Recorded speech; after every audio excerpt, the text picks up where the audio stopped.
The Texas sun burned mercilessly overhead as the stagecoach rattled along the dusty road toward Willow Creek. Eleanor Montgomery, Nora to the few who had once called her friend, pressed her handkerchief against her nose, filtering the thick dust that billowed through the open window. Her gloved fingers trembled slightly, betraying the composure she fought to maintain. 5 days of travel had worn her thin. 5 days to leave Boston behind. 5 days to become someone new. The stagecoach jerked to an abrupt halt, throwing her forward against the seat in front. Outside, men's voices rose in urgent tones. "Something's wrong with the gelding," the driver called. "Might be a spell before we move on." Nora's fellow passengers, a middle-aged couple and a traveling salesman, grumbled their disappointment. But it was the sound that followed that made Nora's blood run cold, a horse's labored, rattling breath. A sound she knew too well.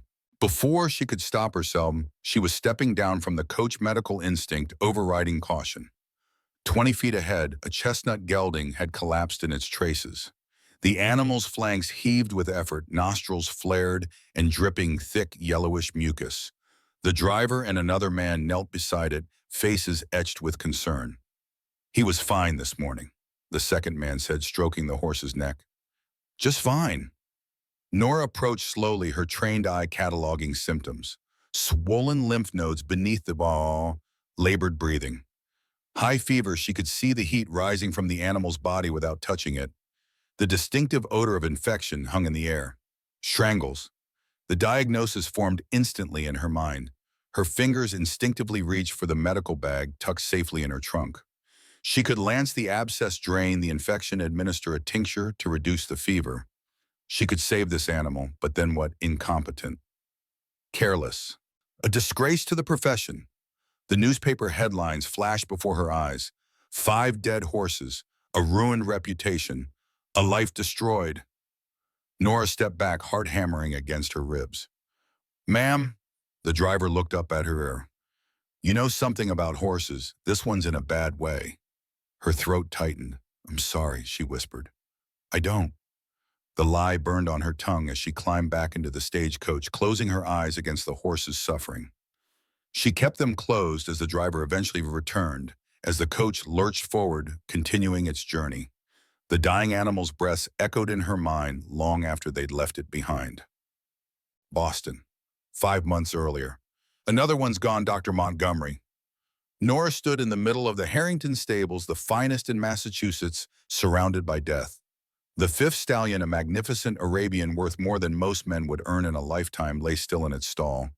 Around her, stable hands averted their eyes, as if her failure might be contagious. "I don't understand," she whispered, more to herself than to Mr. Harrington, who stood like a statue in the doorway. "The treatment should have worked. The symptoms were so mild at first. Just a slight nasal discharge, a bit of lethargy." "You said it was a cold." Harrington's voice cut like steel. "A common cold, Dr. Montgomery.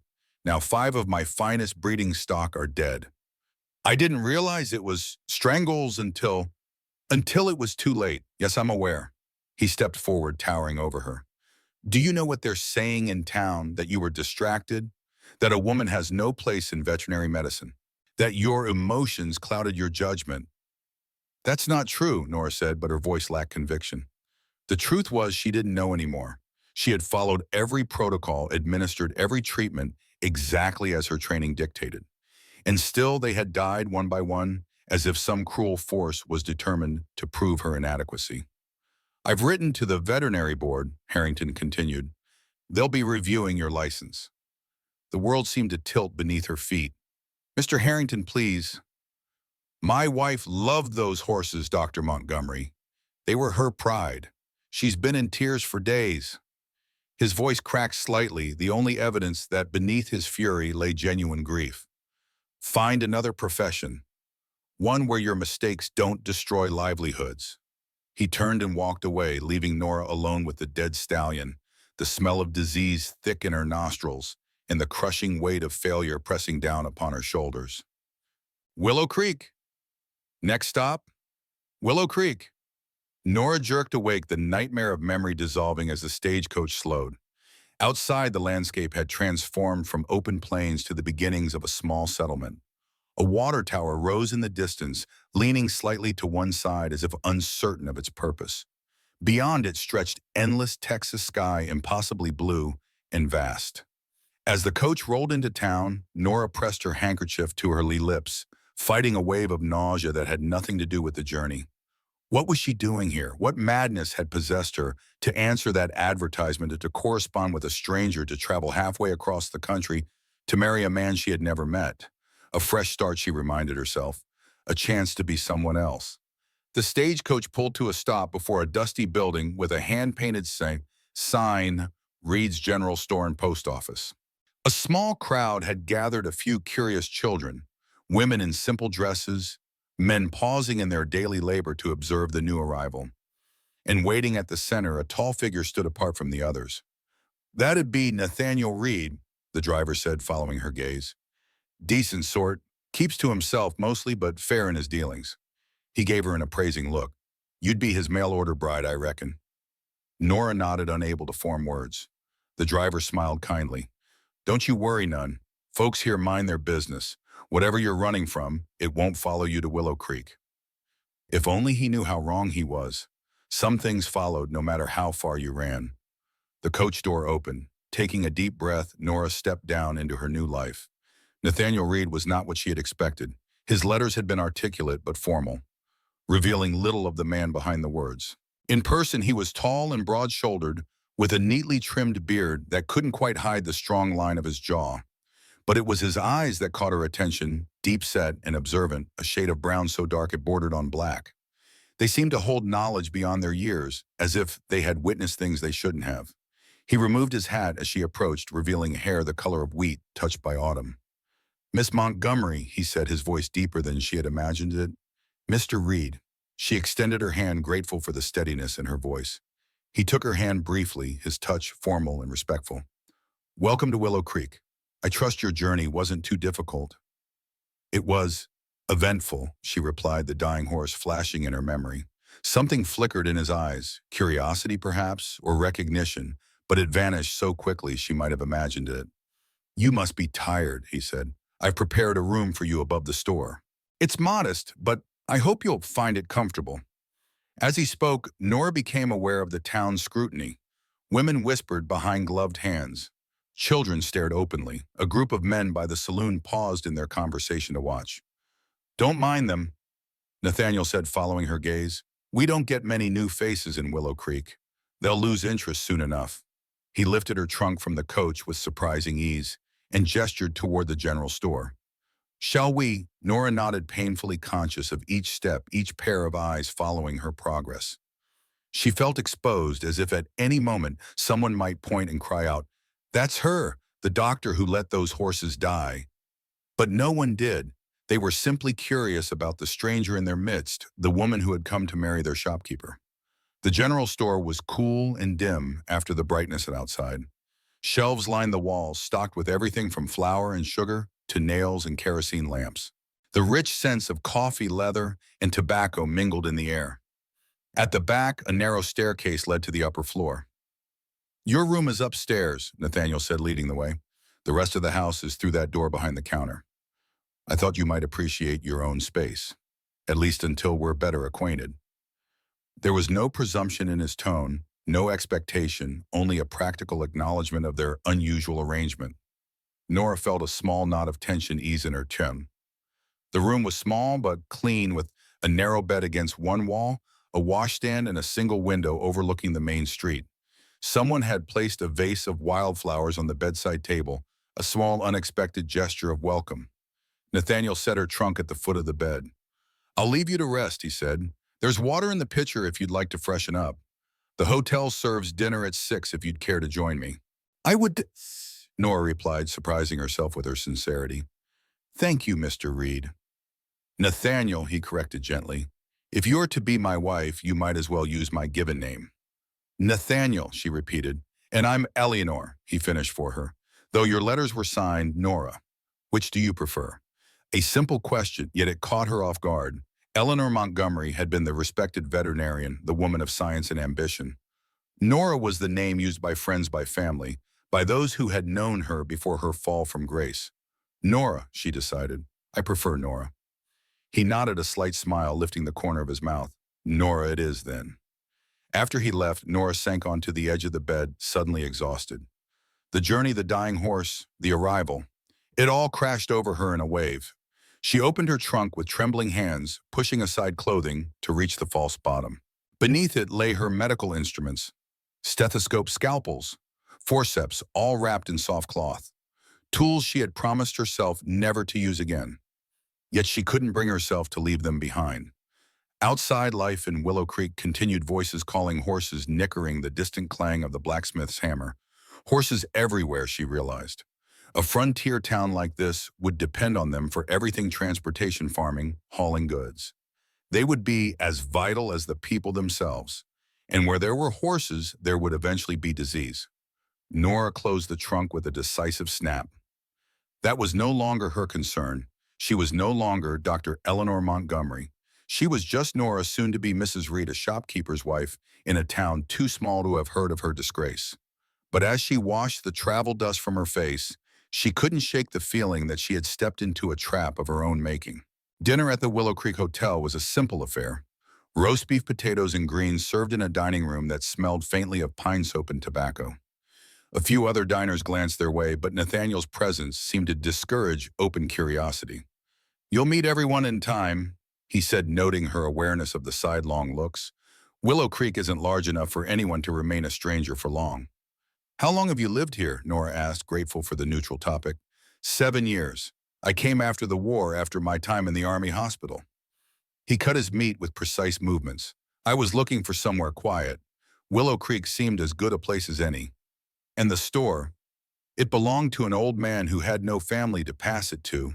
He was ready to retire, and I had some savings." Nathaniel shrugged slightly. "It suits me. I like knowing what people need and providing it." There was something in his tone, a sense of purpose beyond simple commerce, that caught Nora's attention. But before she could probe further, a shadow fell across their table. "Well, Nathaniel Reed, aren't you going to introduce us to your young lady?"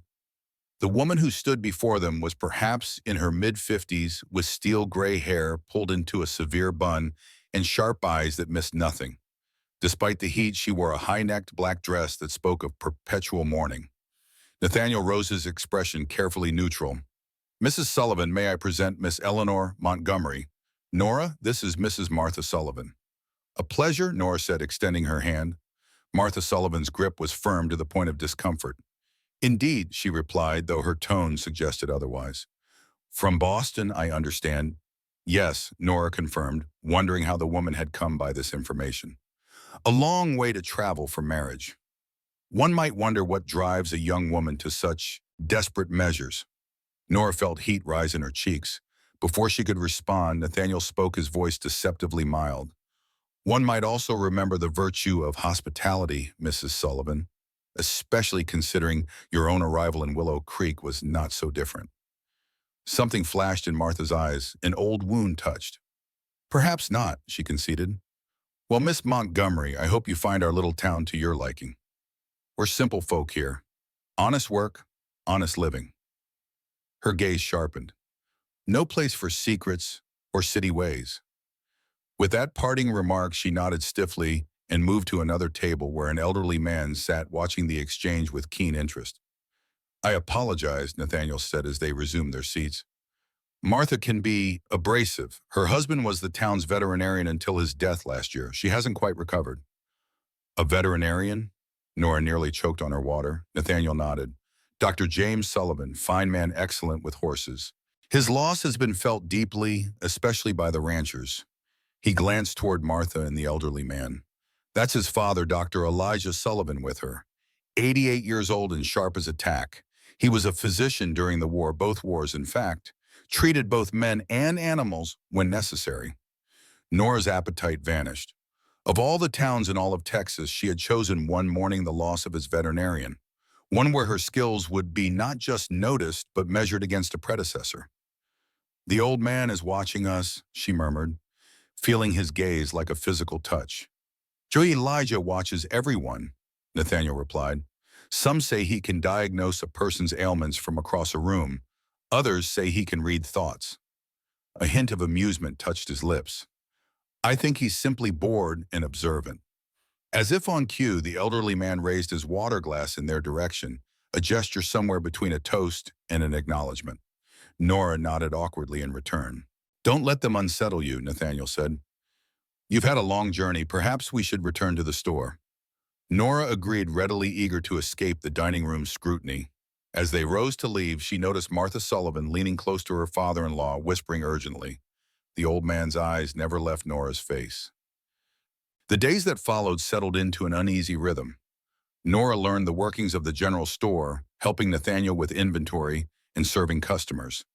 The townspeople were cautiously friendly, curious about the Boston woman who had come to marry their shopkeeper. Nathaniel himself remained something of a mystery.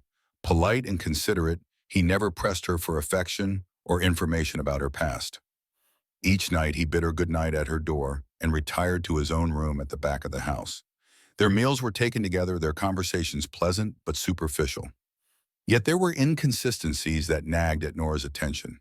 Sometimes she would catch him watching her with an intensity that belied his casual demeanor, particularly when conversations turned to matters of health or science.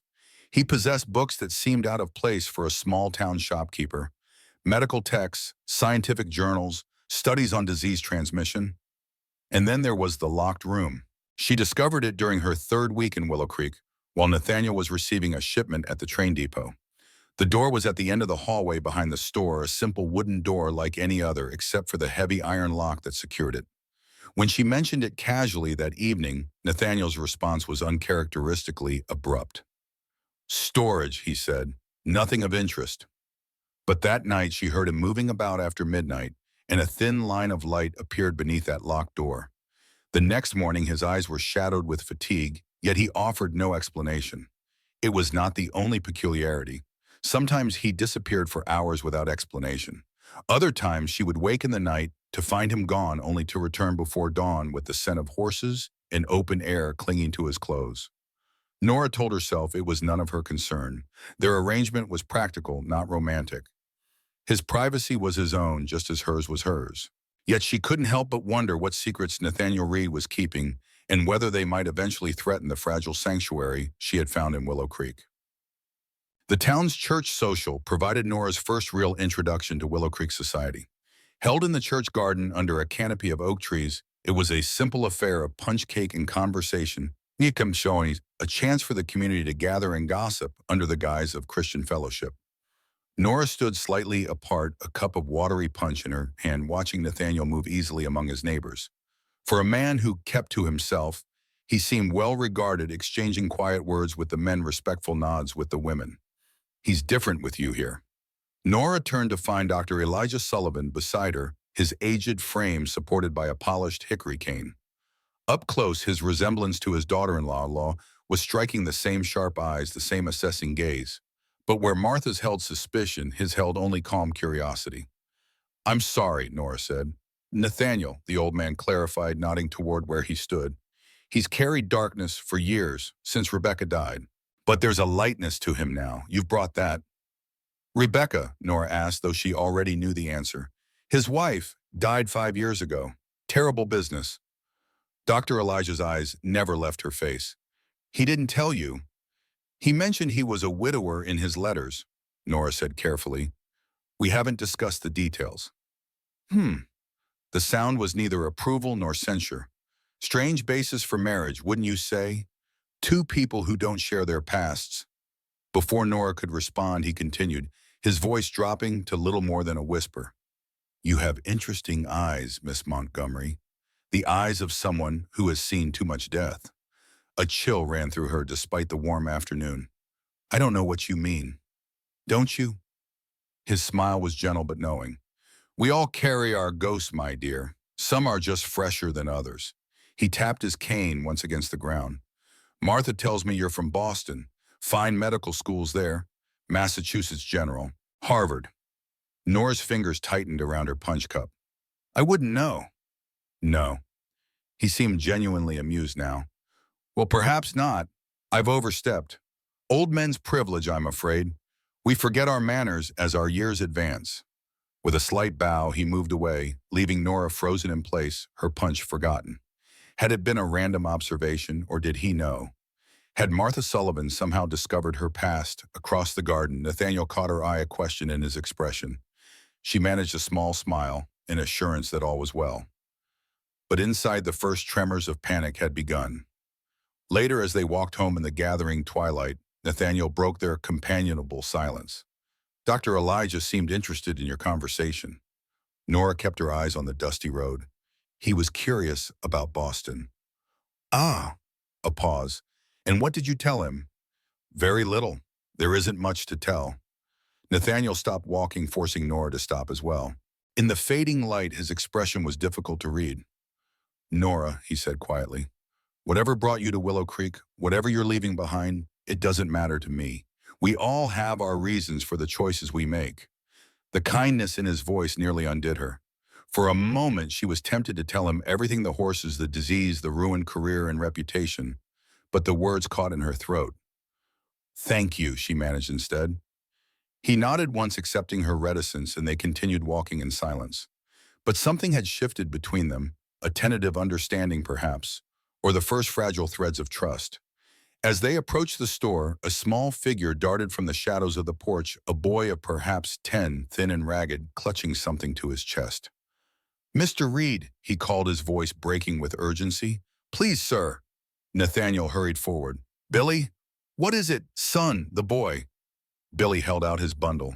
It moved weakly, emitting a soft whimper. It's my dog, sir. She's hurt bad. Pa says to put her down, but I can't do it. In the dim light from the store windows, Nora could see tears streaming down the boy's dirt-smudged face. Without thinking, she stepped closer. May I see? She asked gently. Billy looked to Nathaniel, who nodded encouragement.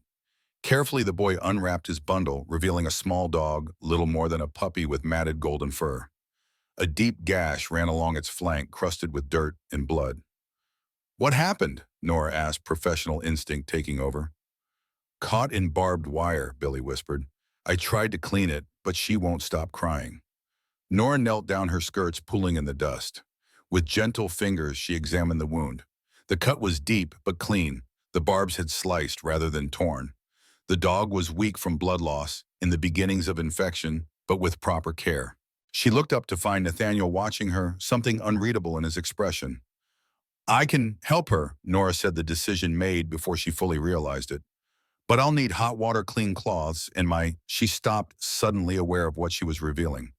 Your medical supplies, Nathaniel finished for her, his voice neutral. She met his gaze steadily. Yes. He didn't seem surprised. With a slight nod, he turned to unlock the store. Billy, bring your dog inside. Nora will take care of her. The boy's face transformed with hope. You can fix her, ma'am, really. I'll do my best, Nora promised, rising to her feet. As she followed Nathaniel into the store, she felt a peculiar mixture of dread and relief. Her secret was at least partially exposed now. Yet there was also a strange liberation in it, in admitting, if only through action, who and what she truly was. In the store's back room, Nathaniel quickly assembled the items she had requested.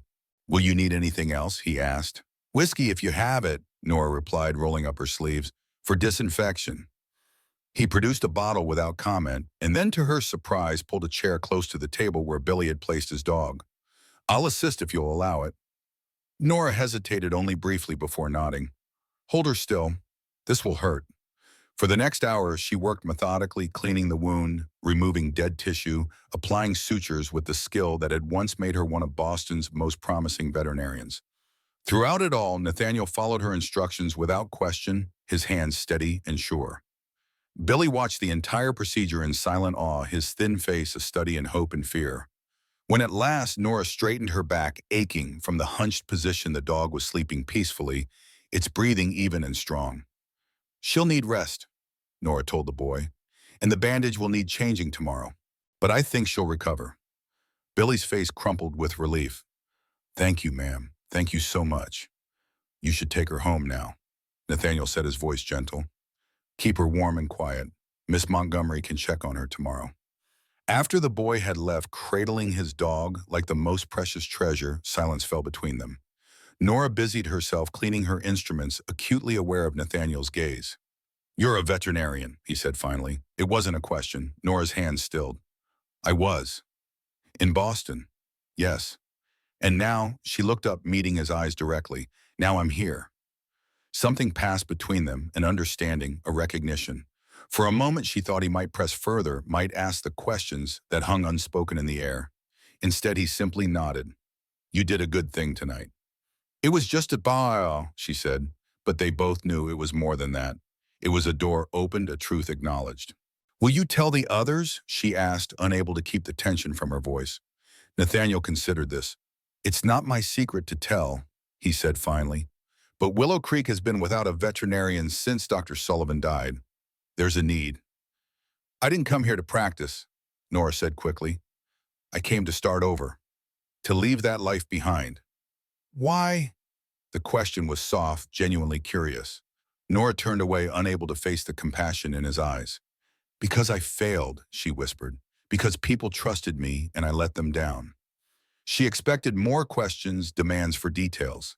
Instead, Nathaniel moved to stand beside her, his presence solid and reassuring. We've all failed someone, Nora, he said quietly. The measure of a person isn't in never falling, but in how they rise afterward. The words settled deep within her, touching a place she had thought long closed. Before she could respond, he continued, It's late, you should rest. We can discuss this further tomorrow if you wish. Nora nodded, suddenly exhausted. As she climbed the stairs to her room, she felt lighter somehow, as if a small portion of the burden she carried had been set down. Nathaniel knew part of her truth now, and he hadn't turned away in disgust or judgment. It was, she realized, the first time since the disaster at the Harrington stables that she had felt something close to hope. Dawn broke over Willow Creek in a wash of pale gold, the air still cool from the night. Nora had been awake for hours, sleep proving elusive as her mind circled endlessly around the previous evening's events. She had revealed herself partially at least, and the world hadn't ended. But what would happen now? Would Nathaniel press for more details? Would he tell others? And more troubling still, why had he seemed so unsurprised? She dressed carefully, selecting a high-necked blue dress that she hoped conveyed both respectability and competence. Whatever the day might bring, she would face it with dignity. Downstairs, she found Nathaniel already at work arranging a new shipment of goods on the shelves. He looked up as she entered, his expression warm but unreadable. Good morning, he said as if nothing unusual had transpired between them. There's coffee on the stove, if you'd like some. Nora accepted the offered normalcy with relief. Thank you. They worked in companionable silence for a time, preparing the store for the day's business. It wasn't until the first customers began to arrive that Nathaniel spoke of the previous night. Billy Harper will likely return today, he said quietly as Mrs. Johnson examined a bolt of calico. His father's farm is north of town, one of the larger cattle operations in the area. They keep horses as well. Nora understood the implied question. I'll check on the dog, she said, but that's all. Nathaniel nodded, accepting her boundary without argument. But there was something in his eyes, a patience, perhaps, or a certainty that suggested he believed her resolve would not last. The morning passed in a steady stream of customers most curious about the Boston woman who had come to marry their shopkeeper. Nora fielded their questions with polite vagueness, revealing little of substance. None mentioned her assistance with Billy's dog, for which she was grateful. It was nearly noon when the boy appeared, this time without his canine patient. His face lit up when he saw Nora. Ma'am, she's better, he exclaimed, rushing forward. She drank water and even ate a little breakfast. Nora couldn't help but smile at his enthusiasm. That's wonderful news, Billy. Is she resting? Yes, ma'am, just like you said. He bounced slightly on his toes, a bundle of nervous energy. Pa wants to thank you proper. He says to ask if you'd come out to the farm.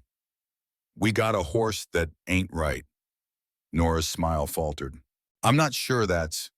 It would be a kindness, Nathaniel interjected smoothly. The Harpers have been without proper veterinary care since Dr. Sullivan passed. He glanced at the wall clock. I could mind the store if you wish to go. Billy could show you the way. Trapped between the boy's hopeful expression and Nathaniel's calm suggestion, Nora felt her resolve weakening. Just to check on the dog, she insisted. Not to examine any horses. But even as she said it, she knew she was lying to herself. The Harper farm lay 3 miles north of Willow Creek, a sprawling property of pasture land and modest buildings centered around a 2-story farmhouse. As Billy led her up the dusty drive, Nora noted the well-maintained fences, the healthy cattle grazing in the distance, the orderly arrangement of the outbuildings. This was a prosperous operation run with care and attention to detail. A man emerged from the barn as they approached, tall and weathered with the same dark hair and eyes as Billy.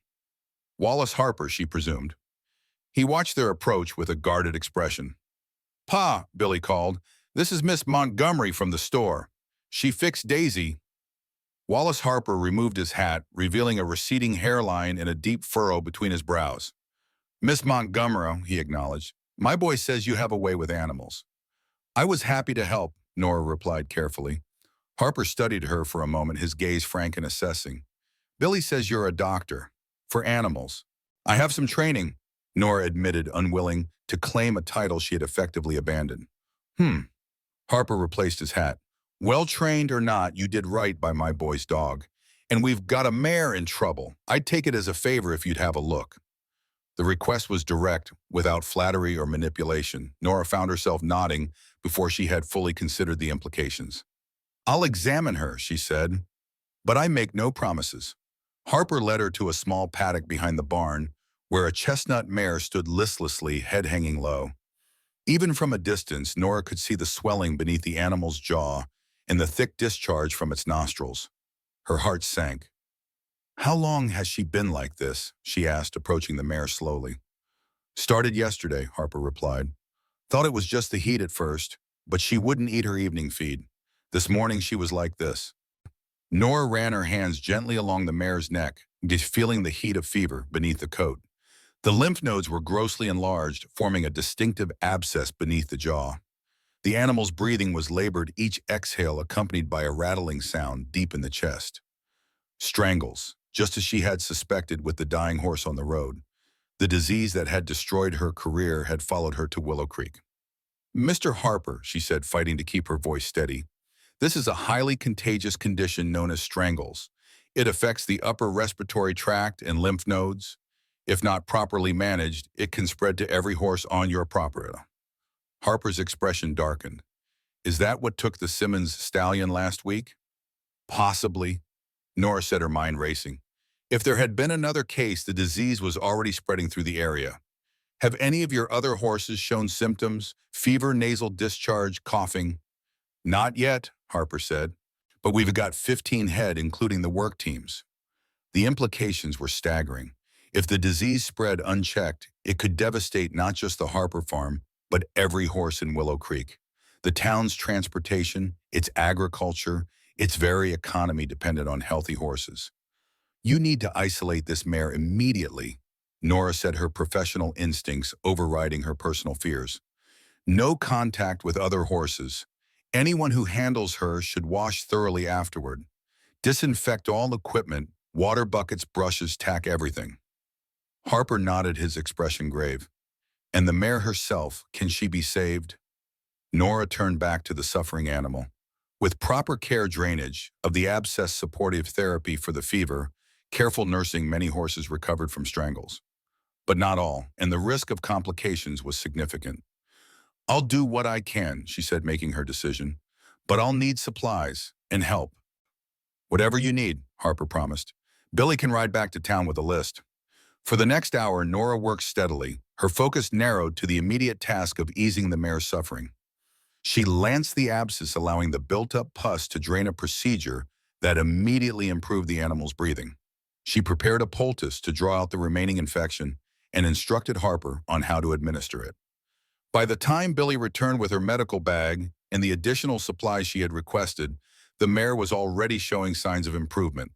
Standing straighter, her eyes brighter, she nickered softly as Nora approached with a syringe of medication to reduce the fever. "You've got the touch," Harper observed, watching her work.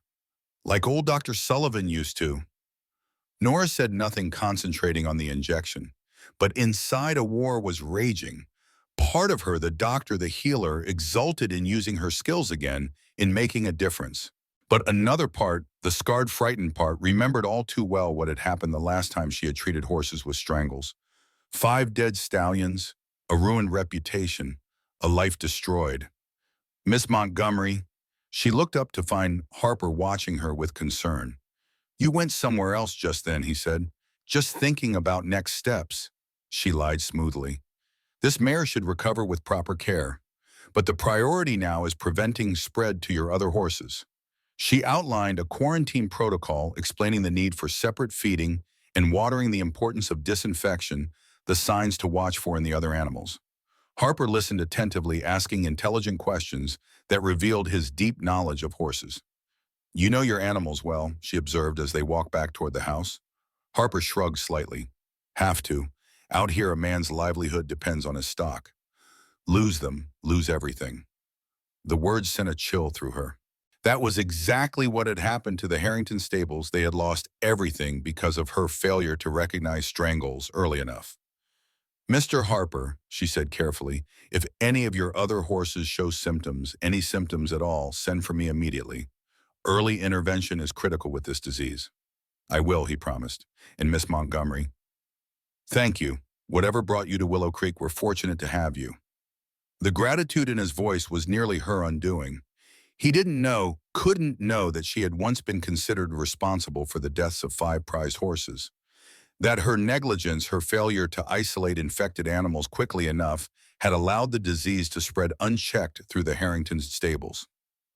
That she had sworn never to practice veterinary medicine again, yet here she was stepping back into that role as if she deserved a second chance. The ride back to town was silent, Billy having been instructed to stay behind and help his father implement the quarantine measures. Nora's mind was a tumult of conflicting emotions, professional satisfaction, warring with personal dread, the urge to help fighting against the fear of failing again. And beneath it all, a growing suspicion that Nathaniel had somehow engineered this situation, had deliberately placed her in a position where she would be compelled to use her veterinary skills.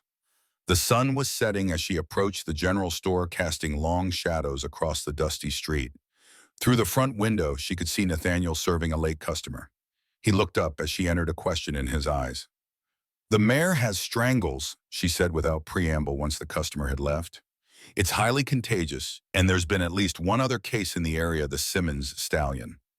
Nathaniel's expression shifted from inquiry to concern. How serious is it?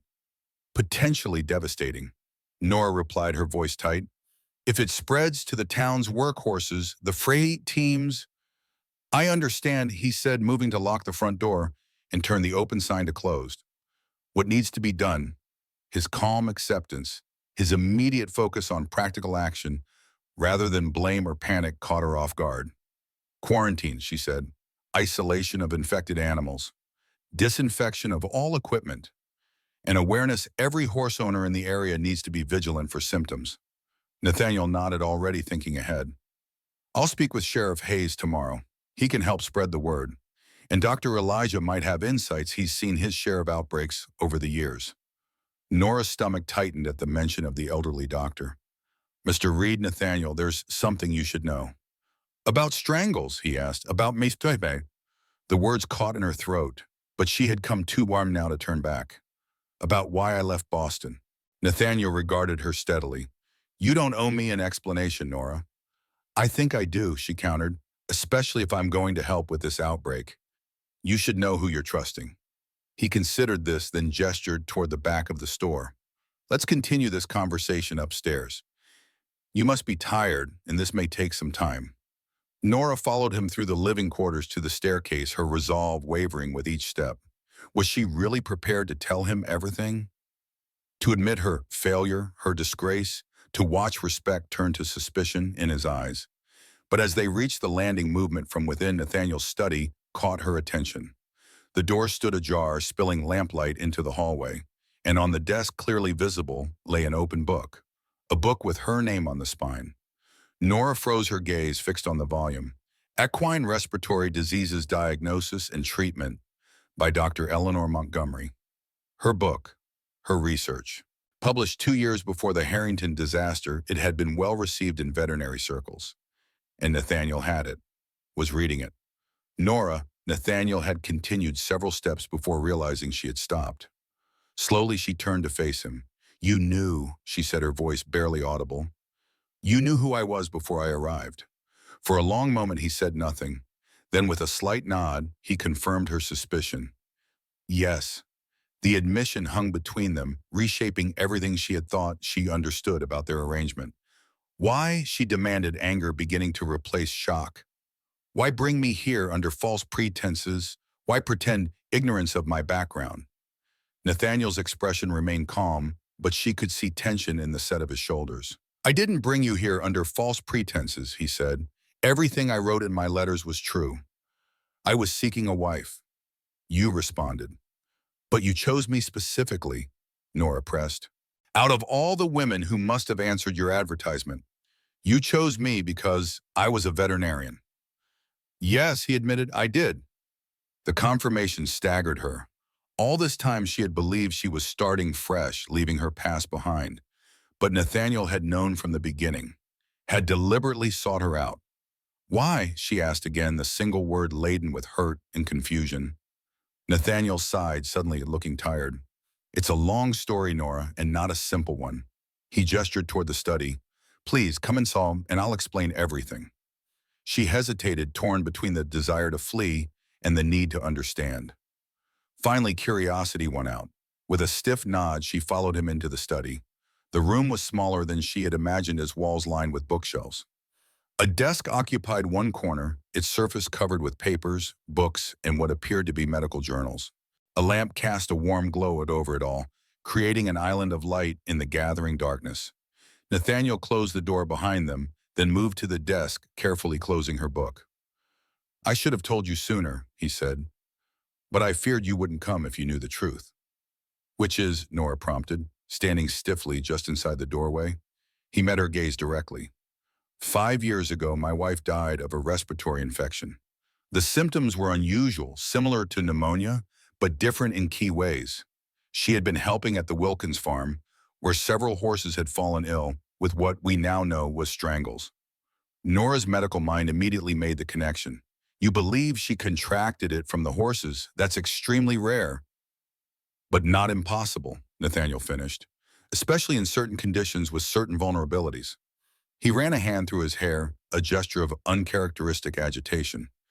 Rebecca was pregnant, 7 months along. Her immune system was already compromised. The implications struck Nora like a physical blow. You lost them both, she whispered.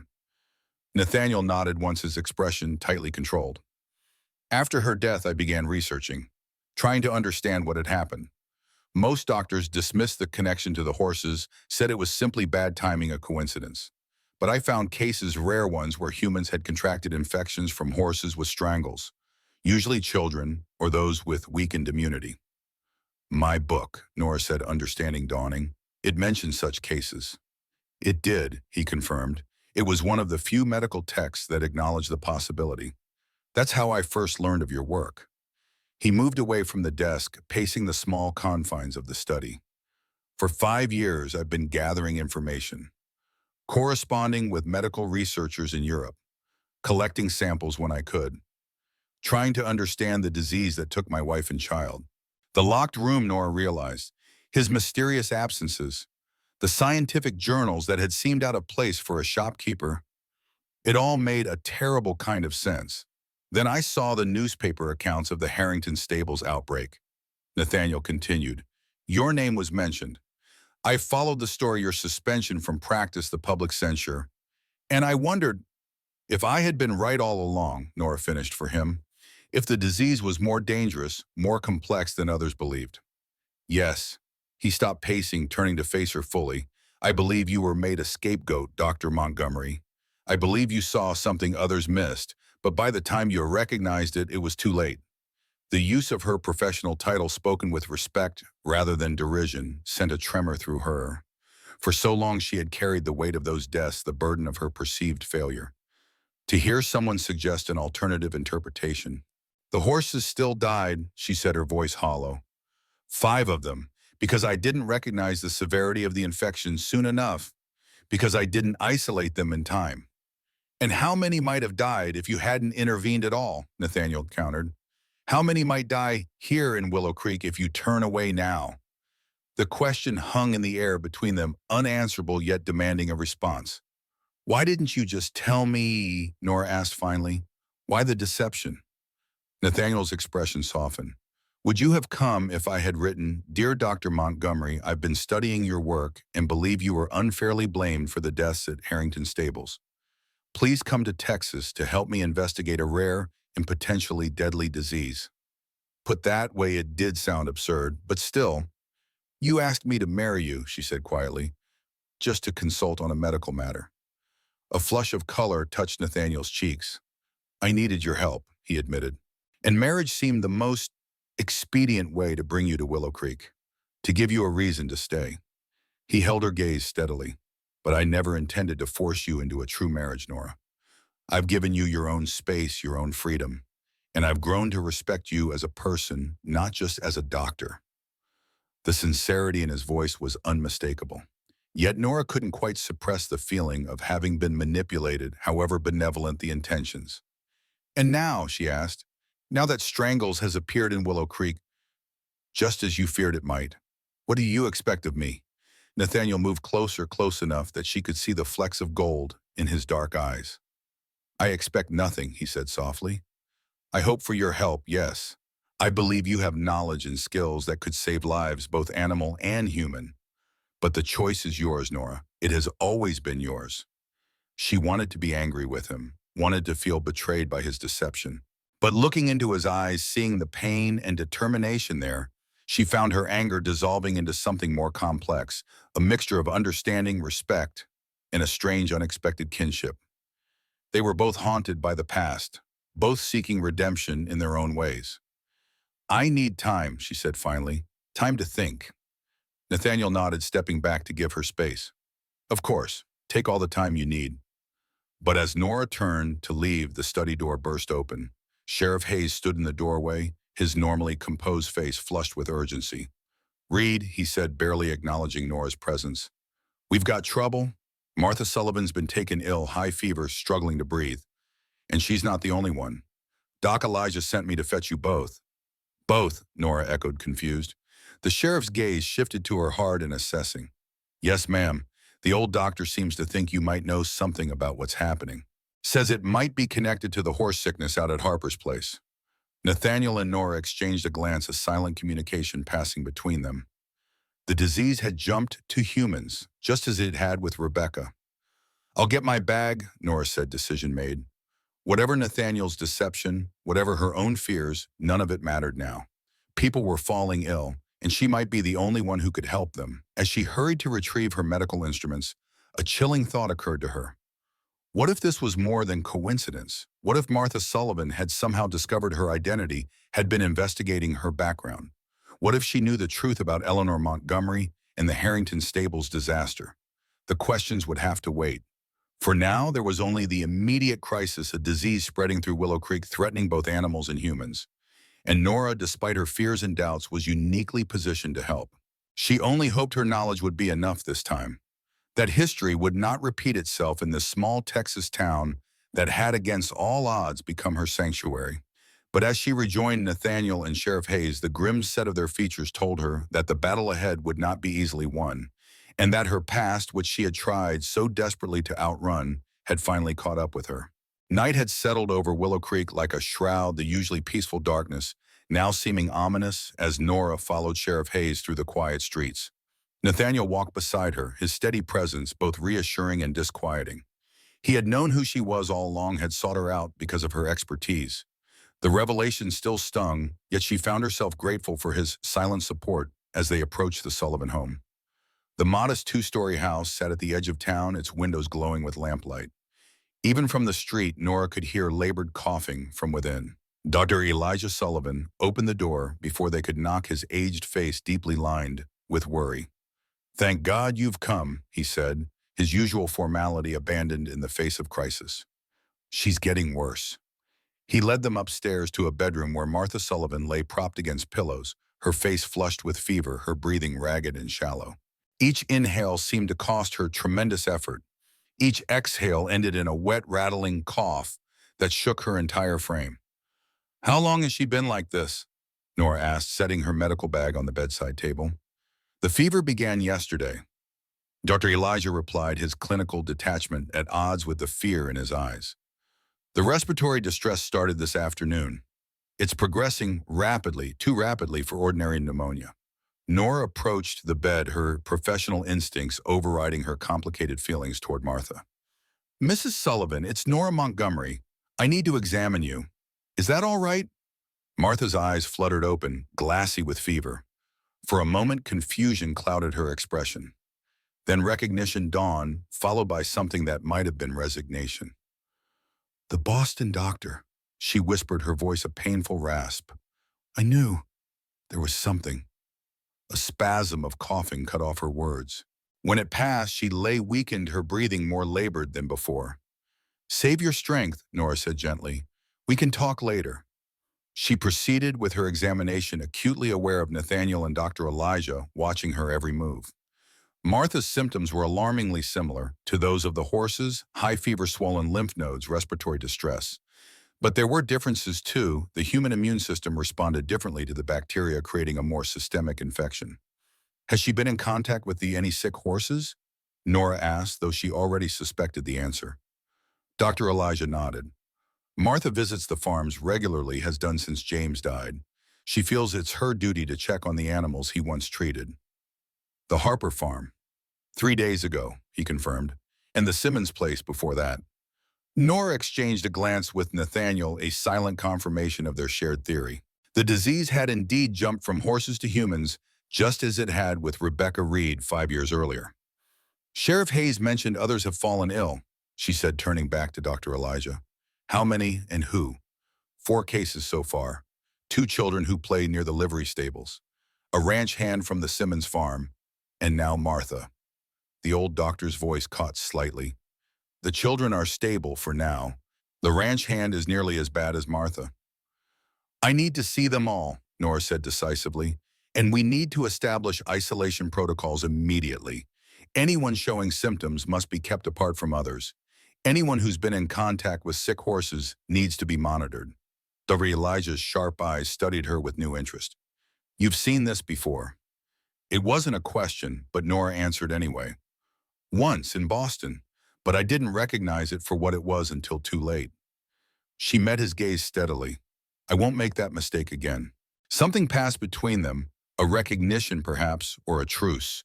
The old doctor nodded once, accepting her authority in this matter without further question. I'll prepare a mixture of willow bark and yarrow for the fever, he said, and a mustard poultice for her chest. Will that align with your treatment approach? Yes, Nora agreed, relieved at his practical response.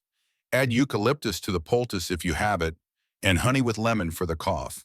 As Dr. Elijah moved to gather the necessary items, Nora turned to Nathaniel and Sheriff Hayes. We need to organize a response, immediately. Hayes nodded grimly. What do you need me to do? Spread word about the outbreak. Anyone with symptoms, human or animal, needs to be reported. Establish quarantine zones around affected farms.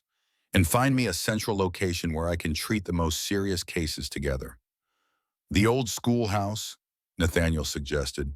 It's empty since the new one was built last year. Plenty of space, good ventilation. Perfect, Nora agreed. We'll need volunteers to help with nursing supplies for treatment and a way to disinfect thoroughly between patients. As they outlined their plans, Martha's breathing grew more labored. Nora returned to her bedside, administering the herbal remedies Dr. Elijah had prepared. For now, it was all they could do, ease the symptoms and hope the woman's body could fight off the infection. Will she survive? Nathaniel asked quietly when they stepped out into the hallway. Nora wished she could offer certainty. I don't know, she admitted. The human form of this disease is rare and unpredictable. But Martha is strong-willed, and that counts for a great deal in fighting infection. He nodded, accepting her honest assessment. What about you? Are you at risk working so closely with the infected? The question caught her off guard, not because she hadn't considered it, but because his concern seemed so genuine. We're all at risk, she said simply, but someone has to help them. Before he could respond, Sheriff Hayes called up from the foot of the stairs. Dr. Montgomery, there's a boy here says his father sent him. Another case out at the Harper farm. Nora's heart sank. Billy. No, ma'am, the father. Wallace Harper, the stoic rancher who had shown such care for his animals, such appreciation for Nora's help. Now he too had fallen victim to the outbreak. I have to go, she told Nathaniel. "I'm coming with you," he replied, his tone brooking no argument. "You can't do this alone." And though part of her wanted to refuse to prove she didn't need him or his deception, Nora found herself grateful for the offer. Because the truth was, she couldn't face this alone, not again. As they descended the stairs, Dr. Elijah caught her arm. "Dr. Montgomery," he said, his voice low enough that only she could hear. "This disease, it's appeared before, 15 years ago. The records were suppressed for the good of the town," they said. Nora stared at him, the implications sinking in. "How many died?" 12, he replied, his eyes haunted by old memories. 7 children among them. They blamed it on a fever from the swamps. But I knew. I knew it was connected to the horses. "Why tell me this now?" The old doctor's grip tightened briefly. "Because history repeats when we refuse to learn from it. Find my son's journals in Martha's study. James documented everything, even when they told him not to." With that cryptic instruction, he released her and turned back toward Martha's room, suddenly looking every one of his 88-year. Outside, the night air felt cool against Nora's feverish skin. Her mind raced with all she had learned, all had it still remained unknown. A disease that could jump from horses to humans. An outbreak 15 years ago covered up for the good of the town. And now history repeating itself with Nora caught at its center. As she and Nathaniel mounted horses to ride to the Harper farm, she glanced back at the Sullivan house, its warm lights offering no comfort against the darkness that seemed to be closing in from all sides. "Nathaniel," she said quietly, "I think there's more to this outbreak than we realize. Dr. Elijah mentioned a previous occurrence 15 years ago, deaths that were covered up." Nathaniel's expression hardened. "I've heard rumors," he admitted, "but nothing concrete. It was before my time in Willow Creek." He said his son kept records, journals. "James Sullivan was meticulous," Nathaniel confirmed. "If anyone documented the previous outbreak, it would have been him."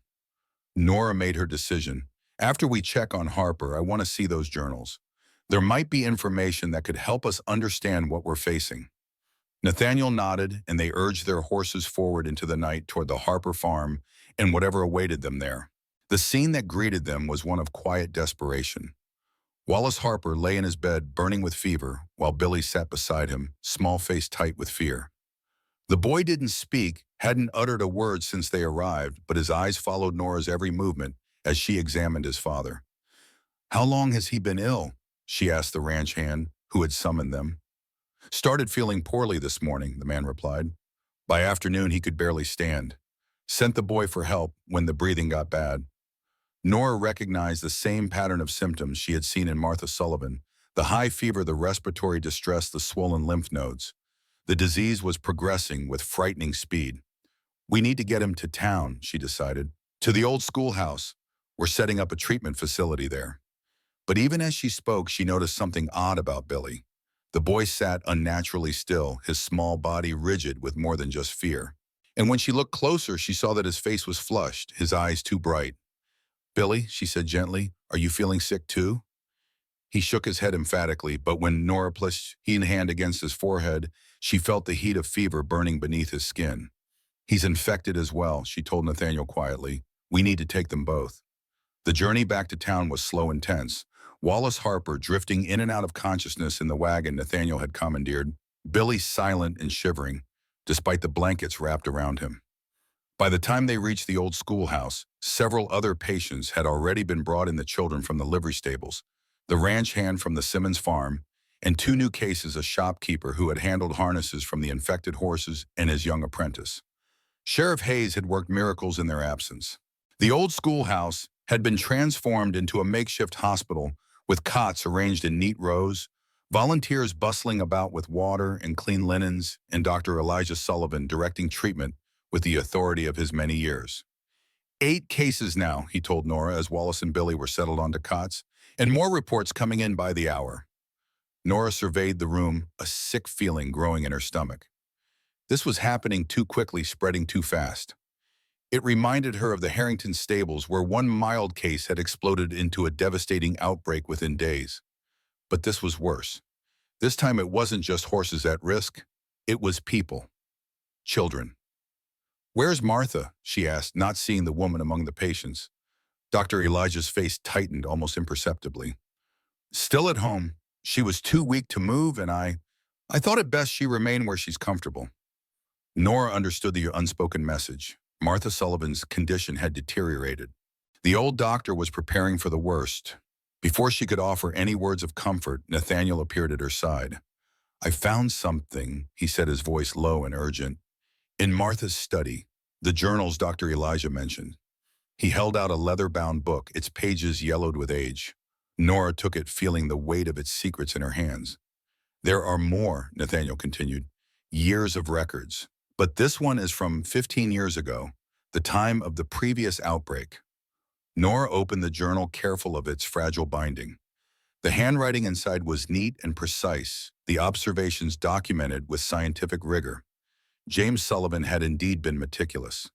"I need time to review this," she said, glancing at the growing number of patients. "But first we need to establish a treatment protocol, something consistent for all cases." For the next several hours, Nora worked alongside Dr. Elijah, applying her knowledge of the equine disease to its human variant. They developed a regimen of fever reduction, respiratory support, and careful hydration. The old doctor contributed his extensive knowledge of herbal remedies, while Nora added her understanding of the disease's progression and complications. It was nearly midnight when she finally had a moment to sit, her back aching from hours bent over patients, her mind fuzzy with exhaustion. She found a quiet corner and opened James Sullivan's journal, hoping to find answers among its pages. What she discovered chilled her to the bone. May 12th, 1807. Another case today. Young Miller boy, just 6 years old. Same symptoms as the others: high fever, respiratory distress, swollen lymph nodes. That makes 9 human cases, all following contact with infected horses. Yet Crawford continues to deny the connection. Says it's just coincidence, a swamp fever, unrelated to the equine illness. But I've seen too much evidence to ignore. The pattern is clear. Those who handle the sick horses fall ill themselves within days. The disease progresses identically. And the timing of this outbreak coming just after that unusual drought, when the creek beds dried up and the horses drank from the old mine water, cannot be mere chance. Crawford fears what this knowledge would do to the town's horse trade. He speaks of economic ruin if word spreads that our horses carry a disease deadly to humans. But at what cost do we keep this secret? 3 have died already. How many more must we sacrifice to protect Willow Creek's reputation? Nora looked up from the journal, her mind racing. The old mine water, a drought that forced the horses to drink from contaminated sources, and a cover-up that prioritized the town's economy over public health. She turned the page, finding more entries that painted a damning picture. James Sullivan had fought to have the outbreak recognized, had argued for proper quarantine measures and public warnings. But he had been overruled by those with more power, men like Councilman Crawford, who owned the largest horse trading operation in the county. And now, 15 years later, history was repeating itself. Nora closed the journal, her decision made. She would not be silenced. She would not allow politics or economics to dictate her response to this crisis. She would use every skill, every bit of knowledge at her disposal to fight this outbreak. And she would start by understanding its source. She found Nathaniel changing compresses on Billy Harper's forehead, his large hands gentle, as they tended to the feverish child. The boy had still not spoken, but his eyes tracked Nathaniel's movements, finding comfort in the man's steady presence. "I need to speak with you," Nora said quietly, "about what I found in the journal." Nathaniel nodded, finishing his task before following her to a quiet corner of the schoolhouse. The exhaustion in his face matched her own, yet there was a determination in his eyes that gave her strength. "James Sullivan documented a similar outbreak 15 years ago," she told him, keeping her voice low to avoid being overheard. "He believed it originated from horses drinking contaminated water from an old mine during a drought." Nathaniel's expression shifted from tired to alert. "The Sullivan mine," he said. "It was abandoned decades ago after a collapse killed several workers. It's north of town, not far from the Harper and Simmons properties." "Is there water there? A spring or a pool?" "Yes, an underground spring feeds a small pond near the mine entrance. When the creek runs low, animals sometimes drink there." He frowned, connecting the dots. "You think that's the source, some contaminant in the mine water?" "It fits the pattern," Nora explained. "According to the journal, the previous outbreak followed a drought that forced horses to drink from the mine water. And now, We've had unusually dry weather this spring, Nathaniel finished for her. The creek beds are lower than they've been in years. Nora nodded. We need to test that water. And more importantly, we need to keep any more animals or people from drinking it. I'll speak with Sheriff Hayes, Nathaniel said. We can post guards, put up barriers. There's more, Nora continued, her voice dropping even lower. The journal indicates there was a deliberate cover-up 15 years ago. The town council, particularly a man named Crawford, suppressed information about the outbreak to protect the horse trade. Nathaniel's jaw tightened. Edward Crawford. He died 5 years ago, but his son William sits on the council now. He owns the largest horse trading operation in 3 counties. The implications were clear. If word spread that horses from Willow Creek carried a disease deadly to humans, the economic impact would be devastating, just as it had been for the Harrington stables in Boston. We can't let politics dictate our response, Nora insisted. People are dying, Nathaniel. I agree, he said without hesitation, but we need to be strategic. If we make enemies of the council, they could obstruct our efforts, make it impossible to implement the measures we need. Nora considered this, recognizing the wisdom in his caution. Then we need leverage, she decided, proof that can't be denied or suppressed. The water, Nathaniel suggested, if we can demonstrate that it's the source. Exactly, and we need samples from the infected, both human and equine, to prove the connection scientifically. She thought for a moment. Dr. Elijah would have the equipment for basic microscopy, not as sophisticated as a university laboratory, but perhaps enough for our purposes. Nathaniel nodded, a new respect in his eyes. I'll ride out to the mine at first light, collect water samples. Not alone, Nora said firmly. I'm coming with you. He looked as if he might argue, then simply nodded, accepting her decision. We should rest while we can, he said, glancing at the rows of patients. Tomorrow will be challenging. Rest, however, proved elusive. Nora had just settled onto a cot in the corner when one of the children, a little girl of perhaps 7, began to struggle for breath, her small body convulsing with the effort.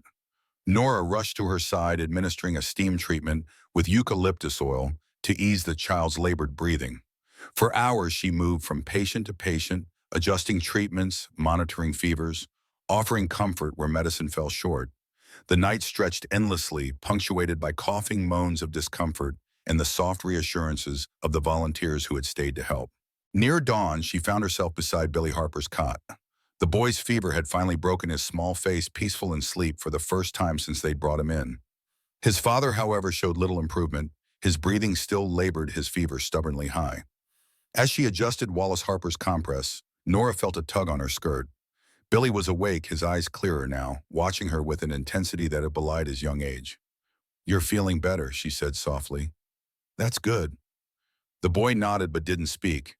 Instead, he reached for the small slate and chalk that someone had thoughtfully provided. With careful strokes, he wrote Willpa Live. The direct questions, so unadorned with adult evasions, caught Nora off guard. She looked from the slate to Billy's solemn face, seeing there a maturity born of loss. This child had already lost his mother, she realized. The prospect of losing his father as well was unthinkable. I'm doing everything I can, she said honestly. Your father is strong and he's fighting hard. Billy seemed to consider this, then wrote again. You saved my dog. Can you save him too? The simple faith in those chalk-written words nearly undid her. This child believed in her, believed she could work miracles because she had saved his pet. If only healing were so straightforward, so certain. I'll try, Billy, she promised, with everything I know. The boy nodded, once satisfied with her answer. Then, to her surprise, he held out a small hand. Nora took it, feeling the trust implicit in that gesture. Whatever she had been in Boston, whatever mistakes she had made here now, she was simply the doctor who might save his father. That responsibility settled over her like a mantle, heavy, yet somehow right. For too long she had run from her calling, had allowed one failure to define her. But in this moment, sitting beside a sick man and his trusting son, Nora reclaimed her purpose. She was Dr. Eleanor Montgomery, and she would not fail again. When Nathaniel found her an hour later, she was studying James Sullivan's journal with renewed intensity, making notes on treatments that had proven effective during the previous outbreak. You didn't rest, he observed, setting a cup of coffee beside her. Neither did you, she countered. noting the shadows beneath his eyes. He acknowledged this with a small smile. Hayes has organized a party to secure the mine entrance and post warnings, and Dr. Elijah has prepared his laboratory equipment for our samples. Good. Nora closed the journal, gathering her notes. We should leave soon before the day's heat makes travel difficult. As they prepared for their expedition to the Sullivan mine, Martha's condition took a turn for the worse. Dr. Elijah sent word from his home requesting Nora's immediate presence. The urgency in the message brooked no delay. Go, Nathaniel told her. I'll prepare everything for our journey. Meet me at the store when you can. The Sullivan house was quiet when Nora arrived, the stillness that precedes grief already settling over it. Dr. Elijah met her at the door, his aged face drawn with exhaustion and sorrow. She's asking for you, he said, simply leading Nora upstairs. Martha Sullivan lay propped against pillows, her breathing shallow and labored. The fever had left a permanent flush on her cheeks, and her eyes, when they opened at Nora's approach, were glazed with pain. Dr. Montgomery, she whispered, her voice barely audible. I knew. It was you. Nora sat beside the bed, taking Martha's hand in hers. The older woman's skin felt paper-thin, burning with fever. Save your strength, Mrs. Sullivan. Martha shook her head weakly. No time for that. She drew a painful breath. I recognized your name from James's journals. He admired your work. Wrote to you once. Nora hadn't known this, but it explained how Martha had identified her. You knew who I was from the beginning. A ghost of a smile touched Martha's lips. Suspected, then confirmed. When I saw you treat that dog, you have the touch like James did. Another labored breath. I didn't want other Pointer here. Thought no one could replace him, but I was wrong. Her fingers tightened slightly around Nora's. The journal, from 15 years ago, did you read it? Yes, Nora confirmed. About the outbreak, the cover-up. Martha nodded weakly. History repeating, but you can stop it. Her gaze intensified, burning with purpose despite her failing strength. The mine water, it's not just contaminated, it's poisoned, deliberately. Wara leaned closer, struggling to hear the fading words. Poisoned by whom? Mining company, Martha whispered. Mercury, arsenic, dumped in the underground spring.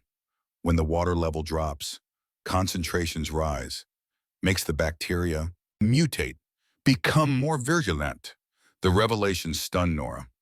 Not just a natural contamination, but a deliberate environmental crime covered up for decades. The implications were staggering. James discovered this, Martha continued, each word an effort. Had proof. Crawford destroyed it, threatened him, said no one would believe, a country vet over the mining company. Her breathing grew more labored, her words coming in gasps. But James kept one sample hidden in the false bottom of his medical chest, in my study. Nora squeezed Martha's hand gently. I'll find it, I promise. Martha's eyes drifted closed, her strength nearly spent. Tell Elijah, I'm sorry for being so bitter, for not fighting, as James would have. You can tell him yourself, Nora said, though they both knew it wasn't true. Once you're stronger, Martha managed one last sad smile. Too late for that, but not for you. You're the doctor Willow Creek needs now. Her voice dropped to the barest whisper. Don't let them silence you, as they silenced James. With those words, Martha Sullivan slipped into unconsciousness, her breathing growing ever more shallow. Nora stayed beside her, holding her hand, offering what comfort she could as life ebbed away. Dr. Elijah found them thus when he returned to check on his daughter-in-law. One look at Martha's face told him all he needed to know. Without a word, he took her other hand, and together he and Nora sat vigil as Martha Sullivan took her final breaths. When it was over, when the room had fallen silent, save for the ticking of the bedside clock, Dr. Elijah bowed his head in brief private grief. Then, with the composure of a man who had witnessed death many times over his long life, he gently arranged Martha's hands across her chest. She told me about the water, Nora said quietly, about the mining company, the deliberate contamination. Dr. Elijah nodded, unsurprised. Martha knew everything James discovered. She helped him in his research, though few in town acknowledged her contributions. She said there's evidence, a sample James preserved. In his medical chest, the old doctor confirmed. Martha never allowed anyone to touch James's things after he died. They remained exactly as he left them. Nora hesitated, then asked the question that had been troubling her. Dr. Sullivan, if you knew about the contamination, why didn't you speak out? After James died, the old man's shoulders sagged slightly. Age makes cowards of us all, my dear. When James was silenced, I told myself it was for the best, that nothing good would come of challenging powers we couldn't defeat. His voice hardened with self-recrimination. I was wrong, my silence has cost lives. He straightened a new resolve in his bearing. But that ends today. I will not remain silent any longer, nor will I allow others to be silenced. He fixed Nora with his penetrating gaze. Find the evidence. Expose the truth. And I will stand with you, whatever the consequences. With that pledge, Nora left the Sullivan house, her mind racing with all she had learned.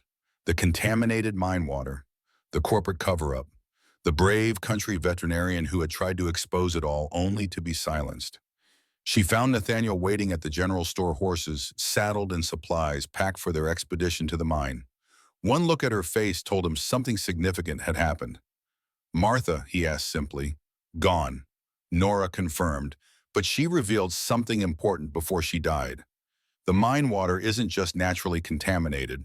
It was deliberately poisoned by the mining company years ago, mercury, arsenic, industrial waste.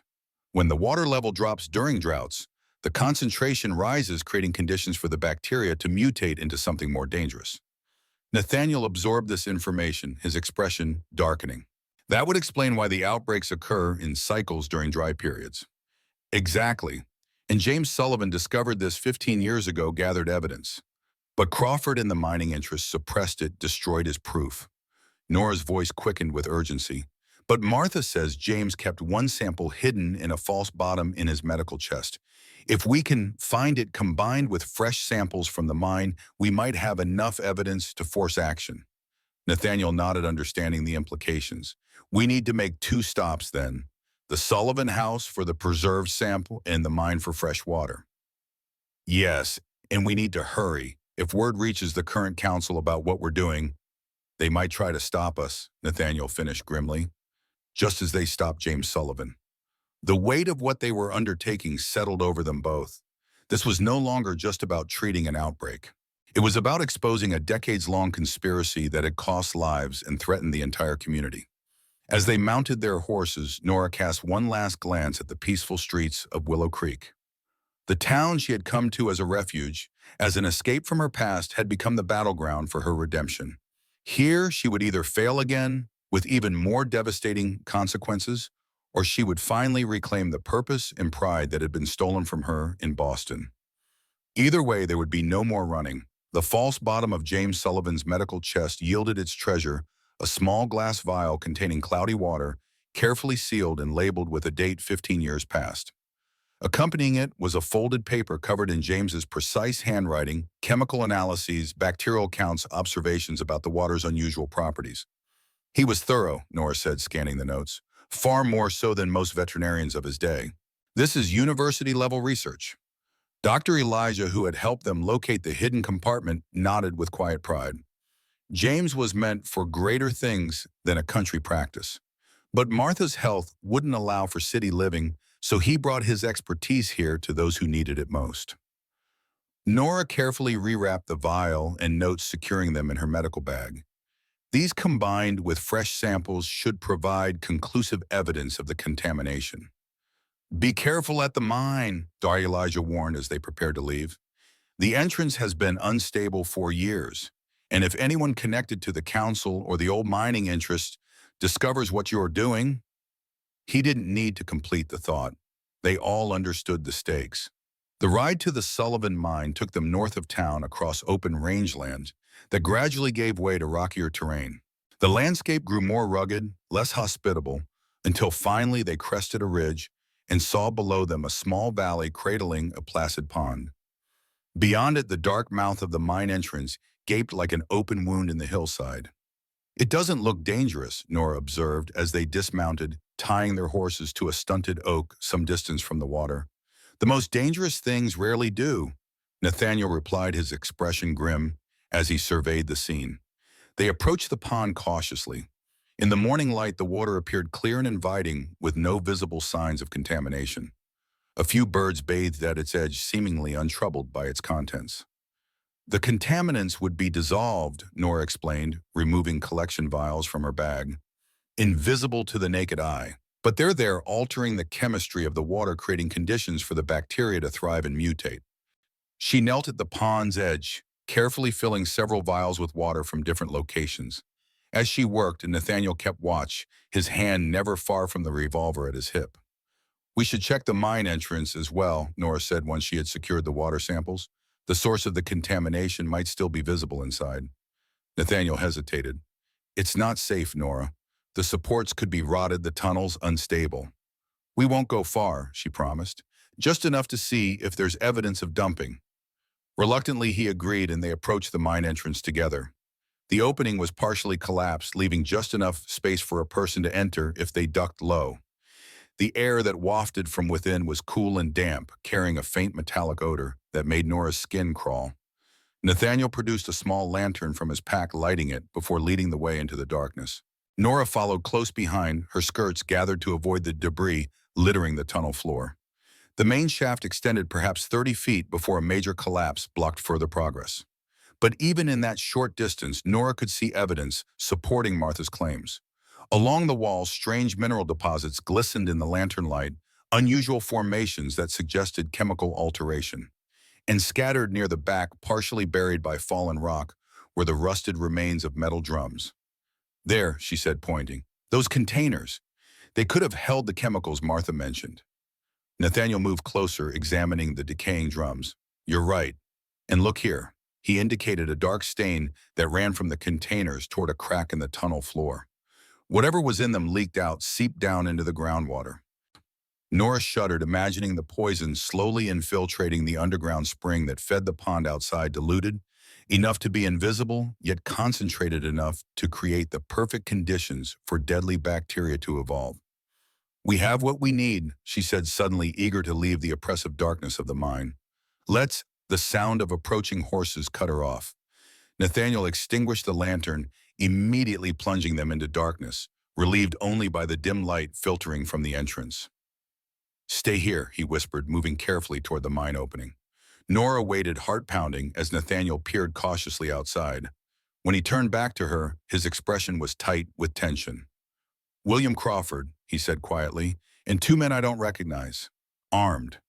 A cold dread settled in Nora's stomach. "They know we're here. They're examining our horses. It won't take them long to figure it out." Nathaniel's mind worked quickly. "There's no other way out. We'll have to confront them." "With what, your revolver against three armed men?" His expression softened slightly. "Not with violence, with truth. You have the evidence now, Nora. They can't suppress it as they did 15 years ago." She wanted to believe him, wanted to believe that truth would prevail against power and greed, but experience had taught her otherwise. Still, they had no choice. Gathering her courage, Nora followed Nathaniel toward the mine entrance, the precious vials of water and James Sullivan's notes secure in her medical bag. They emerged into the harsh sunlight to find William Crawford, a florid-faced man in his 40s, expensively dressed. Despite the remote location, standing beside their horses, his two companions positioned to either side, rifles at the ready. "Reed," Crawford acknowledged, his tone falsely cordial. "And the Boston lady, what an unexpected pleasure." "Crawford," Nathaniel replied evenly. "Out for a morning ride." The man's smile didn't reach his eyes. "Let's dispense with the pleasantries. I know why you're here. The Sullivan woman talked before she died, didn't she?" Nora stepped forward, refusing to be intimidated. "Yes, she did. About the contaminated water. About how your father covered up the truth 15 years ago, silenced James Sullivan when he tried to expose it." Crawford's face hardened. "My father protected this town. The mines brought prosperity to Willow Creek. Without them, we would have remained a backwater, a nothing place." "At what cost?" Nora demanded. "Lives lost. Children orphaned. A disease allowed to spread unchecked because acknowledging its source would threaten profits." "You understand nothing," Crawford spat. "This is bigger than a few sick farmers. This is about the future of Willow Creek." "There won't be a future if the disease continues to spread," Nathaniel pointed out. It's in the town now, Crawford. People are dying. Your profits won't matter much in a ghost town. Crawford's companions shifted uneasily at this exchanging glances that suggested they hadn't been fully informed of the situation. What do you want? Crawford asked finally, his bluster giving way to calculation. To stop the outbreak, Nora said simply, to treat those who are ill, prevent others from becoming infected, and ensure this doesn't happen again. And how do you propose to do that? Nora held his gaze steadily. By telling the truth about the mine, about the water, about everything your family has tried to hide. Crawford's laugh was bitter. And who would believe you? A disgraced veterinarian from Boston, a woman whose negligence killed 5 prized horses. The words struck like physical blows. How did he know about Boston, about the Harrington stables? As if reading her thoughts, Crawford smiled coldly. Oh yes, Dr. Montgomery, I know all about your unfortunate history. Martha Sullivan wasn't the only one making inquiries about your past. Nathaniel stepped forward, positioning himself slightly in front of Nora. Enough, Crawford. Your intimidation won't work. We have evidence now, water samples from the mine, James Sullivan's preserved specimen from 15 years ago, his notes documenting the contamination. Physical proof that can't be denied or suppressed. Crawford's confidence faltered slightly. You're bluffing. And am I, Nathaniel countered.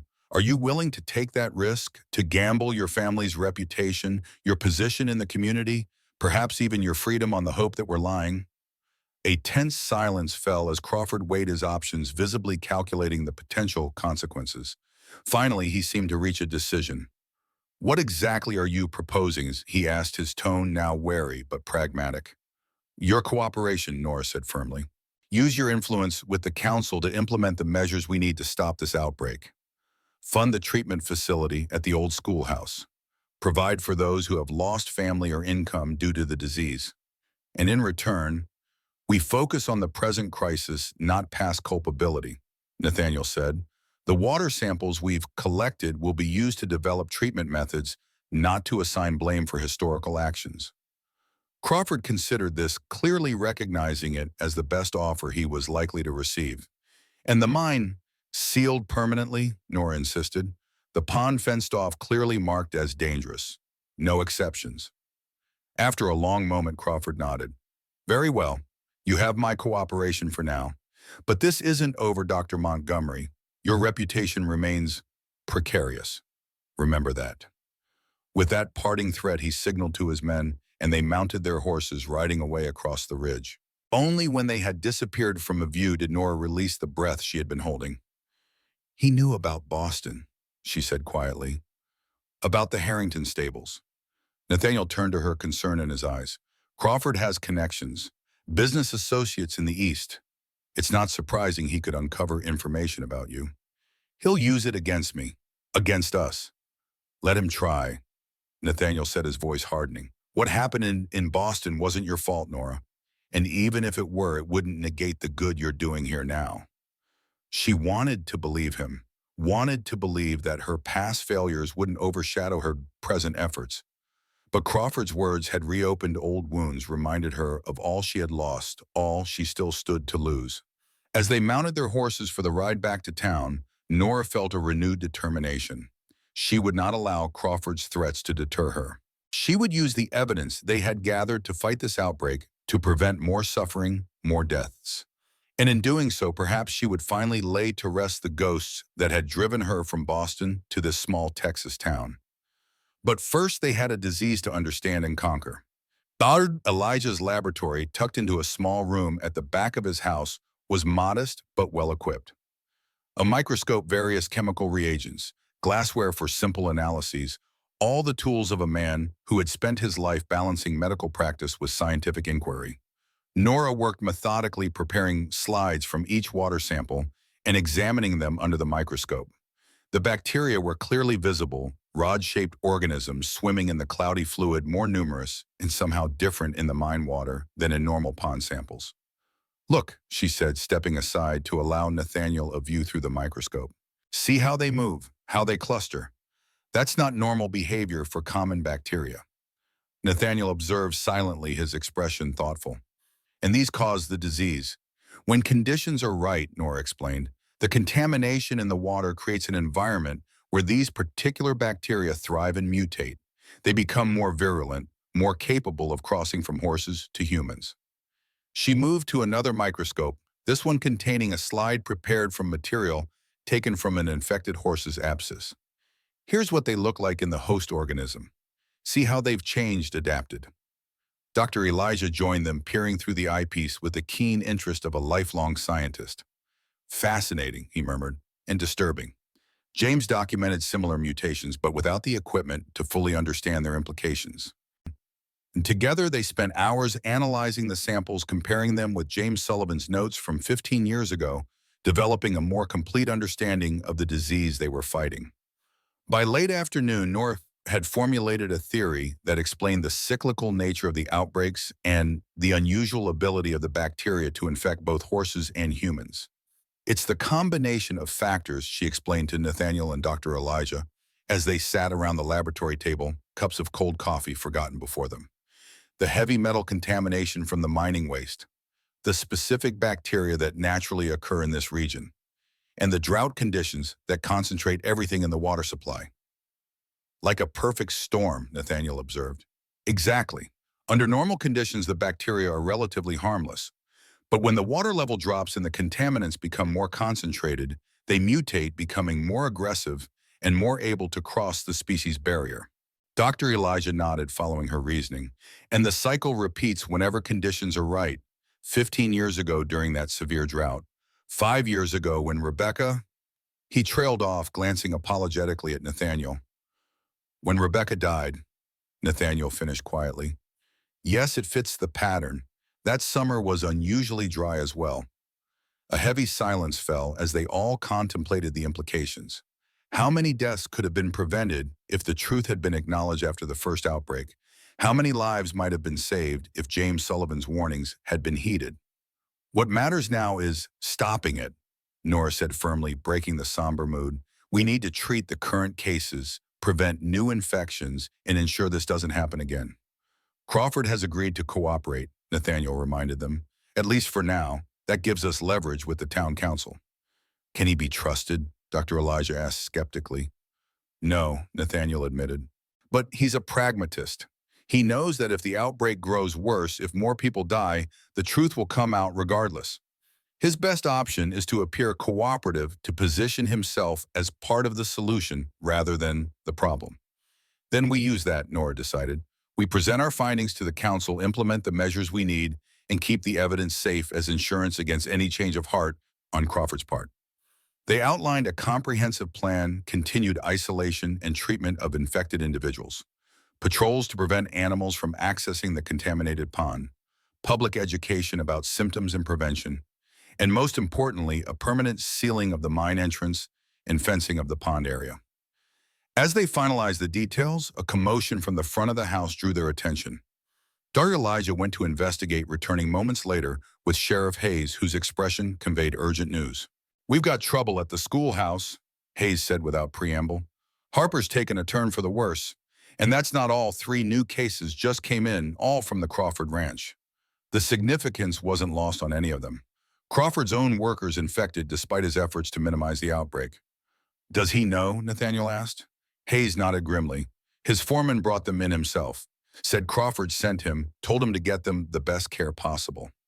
Self-interest, Dr. Elijah observed. He now understands that this affects him directly. Whatever his motives, it helps our cause, Nora said, gathering her notes. Sheriff, please inform the council that we'll present our findings tomorrow morning. In the meantime, we need to return to the schoolhouse. The scene that greeted them at the makeshift hospital was one of controlled chaos. New cots had been added to accommodate the additional patients.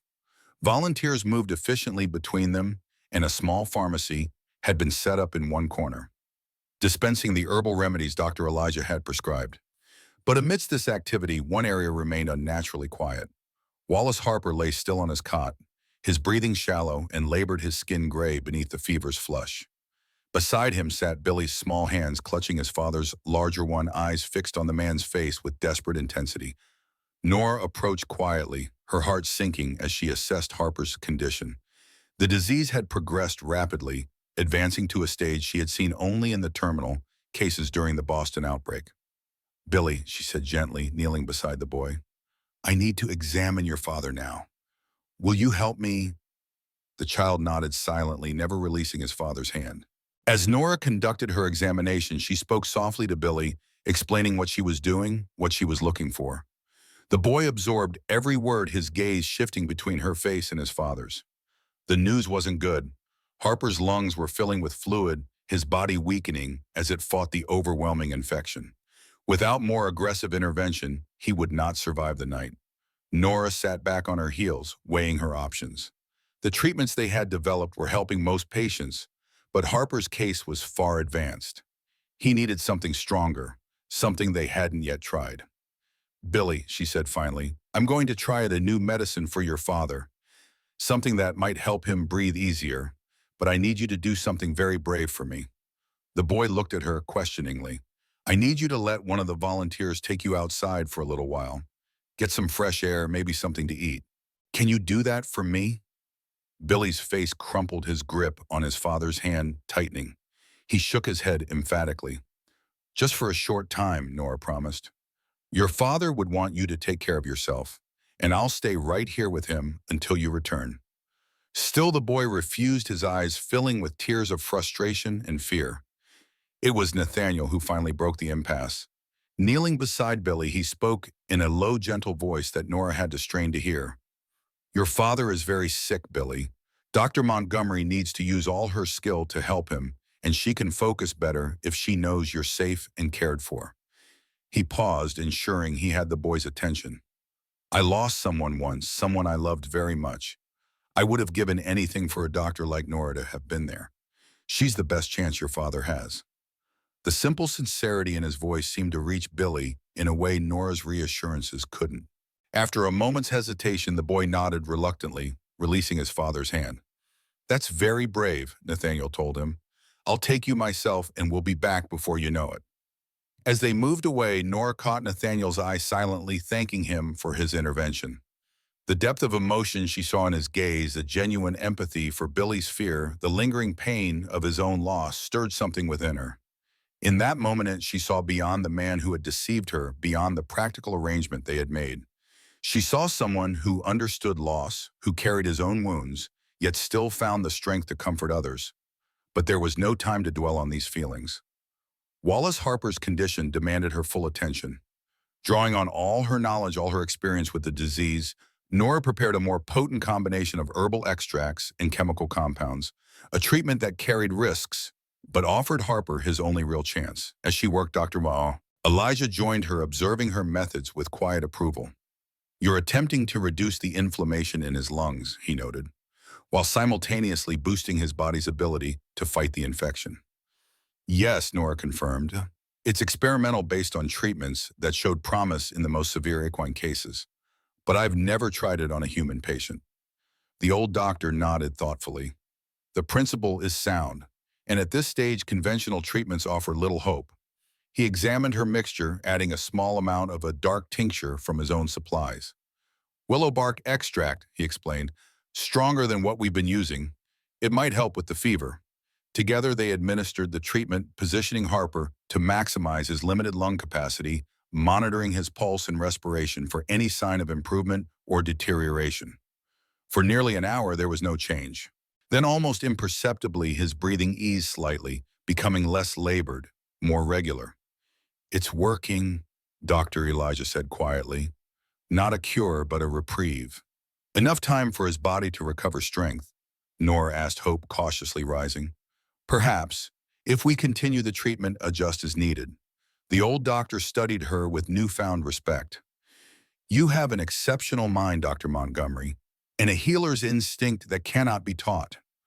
Coming from a physician of his experience and reputation, the compliment carried significant weight. Nora felt a flush of pride, quickly tempered by the knowledge that Harper's fight was far from over. "We'll need to monitor him closely," she said, shifting the conversation back to the practical.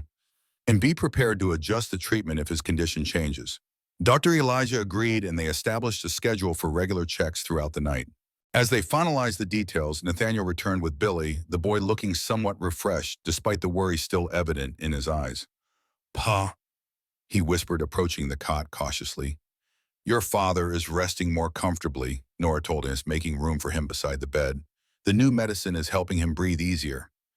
Billy studied his father's face, noting the slight improvement in his color, the less strained quality of his breathing. Then, to Nora's surprise, the boy reached out and took her hand, squeezing it once in silent gratitude before returning his attention to his father. The simple gesture affected Nora more deeply than any verbal thanks could have. This child, who had lost so much already, was placing his trust in her, believing in her ability to save the only family he had left. She would not let him down. Could not. As night fell over Willow Creek, Nora maintained her vigil beside Wallace Harper, monitoring his condition, adjusting his treatment as needed. Nathaniel remained as well, dividing his time between helping with patient care and ensuring Nora took breaks to rest and eat. It was during one such break, as they sat on the schoolhouse steps sharing a simple meal of bread and cheese, that Nathaniel finally spoke of Rebecca. "She was a teacher," he said quietly, gazing out at the darkened street. "Came to Willow Creek to open a school for the rancher's children. Brilliant, dedicated. She saw potential in everything and everyone." Nora listened silently, understanding the significance of his willingness to share these memories. "We were married 2 years when she became pregnant," he continued. "Happiest I'd ever seen her. We had so many plans, so many dreams for our child." His voice caught slightly. Then the sickness came.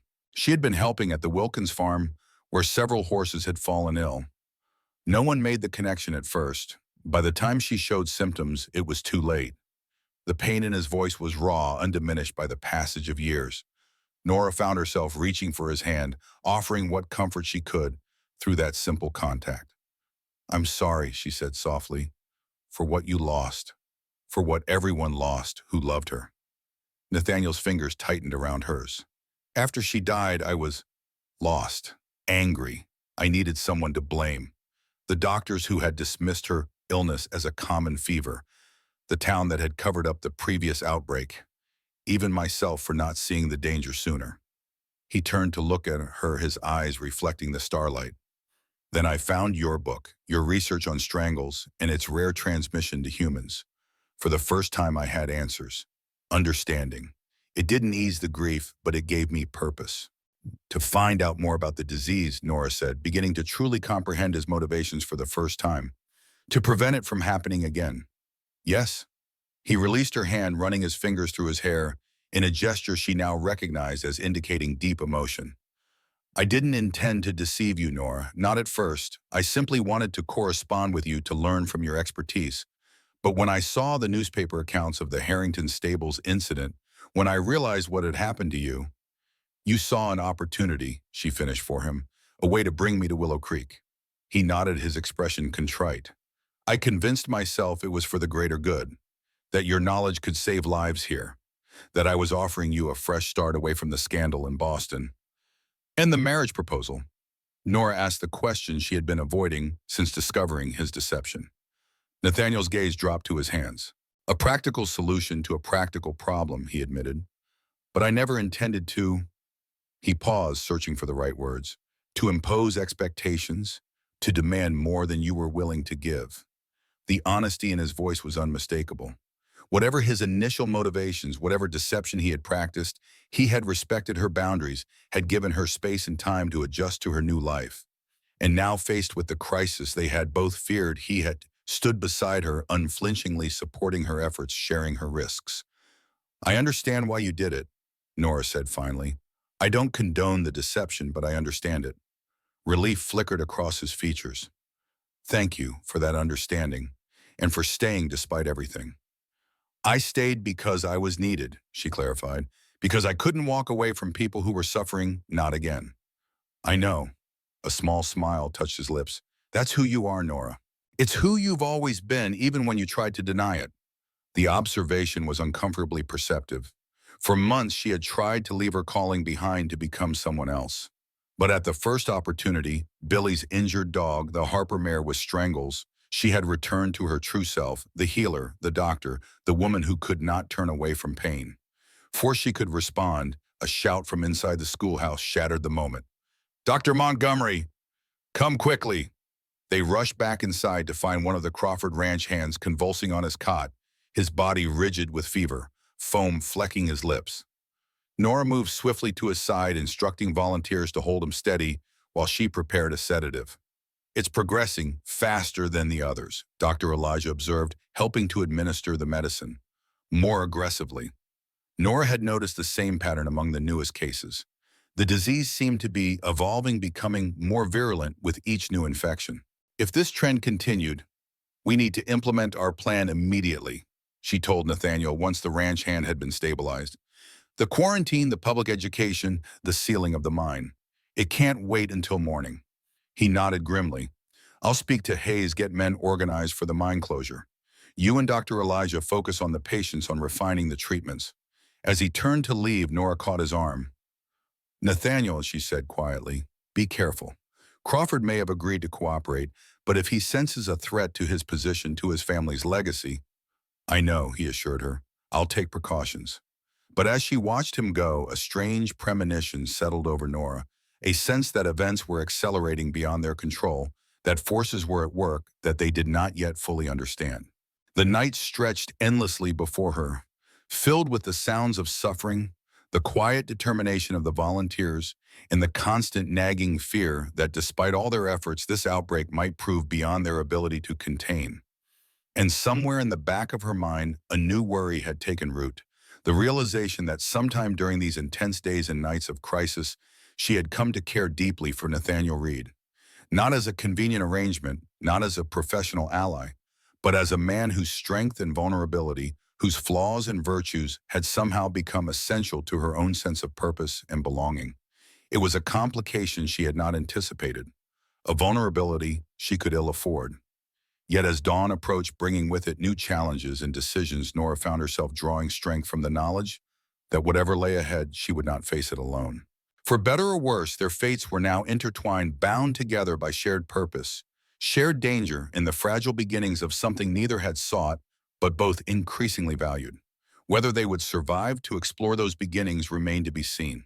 For now, there was only the immediate crisis, the fight against a disease that threatened everything and everyone they had come to care about in Willow Creek. Our Salmo in Willow Creek. Dawn broke over Willow Creek in a wash of pale gold, illuminating a town transformed by crisis. Streets that would normally bustle with morning activity lay eerily silent. Doors remained closed, windows shuttered against the invisible threat that had claimed its first victims and threatened many more. At the old schoolhouse, Nora stood by the window, watching the sunrise with eyes that burned from exhaustion. She had not slept in nearly 48 hours, moving constantly between patients, adjusting treatments, monitoring symptoms, and fighting the creeping despair that threatened to overwhelm her each time a patient's condition worsened. "You need rest," Dr. Elijah said quietly, appearing beside her with a steaming cup of coffee. "Even the finest physicians require sleep." Nora accepted the cup gratefully. "I'll rest when Nathaniel returns." Nathaniel had left hours earlier with Sheriff Hayes and a group of volunteers to seal the mine entrance and fence off the contaminated pond. The task was urgent, preventing further exposure to the source of infection, but also fraught with potential confrontation. Despite Crawford's reluctant cooperation, there were others in town who might resist such decisive action, especially without a formal council vote. "He is capable," Dr. Elijah observed, "and determined. He will succeed." "I know," Nora replied, though her worry remained. "How is Harper?" "Holding his own. The treatment you devised has stabilized his condition. Not improving yet, but no longer declining." The old doctor's expression softened. "The boy hasn't left his side. Refuses food or rest until his father wakes." Billy's devotion to his father had touched everyone who witnessed it. Through the long night, he had maintained his silent vigil, occasionally writing questions or observations on his slate, but mostly just holding Wallace Harper's hand as if by sheer force of will he could anchor his father to this world. "And the others?" Nora asked. "Mixed progress. The children are responding well to treatment. The Crawford Ranch hands remain serious but stable. 2 new cases arrived an hour ago, both from the Simmons farm." The news was both encouraging and concerning. That the children were improving suggested their treatments were effective, at least for younger, more resilient patients. But the continuing spread of infection indicated they had not yet contained the outbreak. We need to present our findings to the council today, Nora decided, with or without Crawford's support. They must understand the severity of what we're facing. Dr. Elijah nodded in agreement. I've already sent word. They'll convene at noon. As they discussed their approach for the council meeting, a commotion at the entrance drew their attention. Nathaniel had returned, his clothes dusty, his expression grim. With him was Sheriff Hayes, looking equally somber. The mine is sealed, Nathaniel reported. Dynamite collapsed the entrance completely. The pond has been fenced and posted with warnings. Any trouble? Nora asked, noting the tension in his bearing. Nothing direct, he replied. But there were watchers on the ridge. Crawford's men most likely ensuring we did exactly as agreed and nothing more. And did you do exactly as agreed? A flicker of something satisfaction, perhaps, or defiance crossed Nathaniel's face. We sealed the mine. We fenced the pond. We posted warnings. But before all that, Hayes and I collected additional evidence. He produced a small wooden box from his coat. Inside, carefully wrapped in cloth, were several more vials of water samples of soil from around the mine entrance and fragments of the rusted chemical drums they had discovered. Physical evidence of dumping, Sheriff Hayes explained, harder to dismiss or explain away than water samples alone. Nora felt a surge of admiration for their foresight. This will help enormously with the council. Speaking of which, they're meeting at noon. We need to be prepared. I'll be there, Nathaniel assured her. But first you need to know there's been a development. The gravity in his tone sent a chill through Nora. What kind of development? William Crawford is missing, Sheriff Hayes said. His housekeeper reported he never returned home last night. His horse is gone too. He could have ridden to a neighboring town, Dr. Elijah suggested, perhaps to seek additional medical help. Hayes shook his head. Without informing anyone, without checking on his sick ranch hands, it's not like him. You think he's fled? Nora asked. It's possible, Nathaniel acknowledged. If he feared the full truth coming out, he might have decided to distance himself from whatever happens next. The implications were troubling. If Crawford had indeed fled, it suggested he anticipated severe consequences from their discoveries. Consequences he wasn't prepared to face. That in turn suggested the contamination might be even more deliberate, more malicious than they had initially believed. His absence complicates our approach to the council, Nora observed. Without his reluctant support, we may face more resistance. Or less, Nathaniel countered. Some council members might have followed Crawford's lead out of deference to his family's position. Without him present, they might be more willing to consider the evidence objectively. It was a valid point, and regardless of the political complications, they had no choice but to proceed. Lives depended on the council taking swift, decisive action to address the outbreak. I need to examine our newest patients, Nora said, and check on Harper. Then we'll finalize our presentation for the council. As she moved through the makeshift hospital, Nora was encouraged to see small improvements in several patients. The children's fevers had broken, their breathing eased. Even some of the adults showed signs of responding to treatment, but others remained critical, particularly the newest arrivals, whose symptoms seemed more aggressive than earlier cases. She stopped beside Wallace Harper's cot, where Billy maintained his silent watch. The rancher's condition remained precarious, but Nora detected subtle improvements. His breathing less labored, his pulse stronger and more regular. He's fighting, she told Billy gently, and winning, I think. The boy looked up at her, his solemn eyes holding a question he couldn't voice. Yes, she said, answering the unspoken inquiry. I believe he'll wake soon. Billy's expression brightened slightly, the first hint of hope she had seen in his young face since his father fell ill. He scribbled something on his slate, holding it up for her to read. Thank you for not giving up. The simple message written in a child's careful hand struck Nora with unexpected force. How close she had come to giving up entirely on her profession, on her calling, perhaps even on herself. If she had continued running from her past, if she had not been in Willow Creek when this outbreak began. I won't give up, she promised Billy. Not on your father, not on anyone here. It was a vow made not just to the silent child before her, but to herself, to the physician she had once been and was becoming again. Whatever happened at the council meeting, whatever challenges still lay ahead, she would face them with the full measure of her knowledge, skill, and determination. As noon approached, Nora, Nathaniel, and Dr. Elijah gathered their evidence and made their way to the town hall. The modest building at the center of Willow Creek normally hosted community events and local governance with equal ease. Today it felt more like a courtroom with the council members seated at a long table at the front and a small gathering of concerned citizens occupying the benches. Mayor Thompson, a thin man with nervous hands and a perpetually worried expression, called the meeting to order. "Dr. Sullivan, Dr. Montgomery, Mr. Reed," he acknowledged, "the council has convened at your urgent request to discuss the health situation affecting our community." His careful avoidance of terms like outbreak or DR disease was telling. Even now, with people dying, the instinct to minimize, to avoid panic remains strong. "Thank you, Herr," Dr. Elijah responded formally. "We appreciate the council's prompt attention to this matter.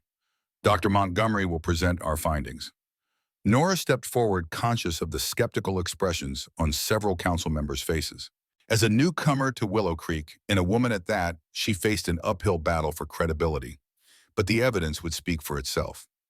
"Members of the council," she began, "Willow Creek is experiencing an outbreak of a rare and dangerous disease. It began in horses but has now infected multiple human victims. We have identified 17 cases thus far, with one confirmed death and several patients in critical condition." She outlined the progression of the outbreak, the symptoms, the treatments they had developed, and the measures already taken to prevent further spread. Throughout her presentation, she maintained a clinical, factual tone, allowing the gravity of the situation to emerge through the data rather than through emotional appeals. "The disease is caused by a bacteria that normally affects only horses," she explained. "However, under specific conditions, it can mutate and cross the species barrier to humans. Those conditions exist in Willow Creek due to contaminated water from the Sullivan mine." At this point, Nathaniel distributed copies of their findings, water analyses, bacterial counts, chemical compositions to each council member. Murmurs of concern rippled through the room as they reviewed the documents. "This contamination is not natural," Nora continued. "It results from the deliberate dumping of industrial chemicals, including mercury and arsenic, into the underground spring that feeds the pond near the mine entrance." Councilman Davis, a portly man who owned the town's largest mercantile, looked up sharply. "That's a serious accusation, Dr. Montgomery. What proof do you have that this contamination was deliberate?" In response, Sheriff Hayes presented the physical evidence. They had collected fragments of the chemical drums, soil samples showing high concentrations of industrial waste, and most damning of all, a partially preserved shipping label on one of the drum fragments, clearly showing the name of the mining company. "Furthermore," Nora added, "we have evidence that this situation was known and deliberately concealed 15 years ago during a previous outbreak." She nodded to Dr. Elijah, who produced his son's journal and the preserved water sample from that earlier crisis. "My son, Dr. James Sullivan, documented everything," the old man said, his voice steady despite the emotion evident in his eyes. "His findings were suppressed, his warnings ignored, and 12 people died as a result." The council chamber fell silent as the implications sank in. This was no longer merely a public health crisis. It was a scandal spanning decades, implicating prominent families and institutions in Willow Creek's history. Mayor Thompson cleared his throat nervously. "These are disturbing allegations, but our immediate concern must be the current outbreak. What actions do you recommend, Dr. Montgomery?" Nora outlined their proposed measures: continued isolation and treatment of infected individuals, comprehensive testing of all water sources in the area, public education about symptoms and prevention, financial support for affected families, and a thorough investigation into the original contamination.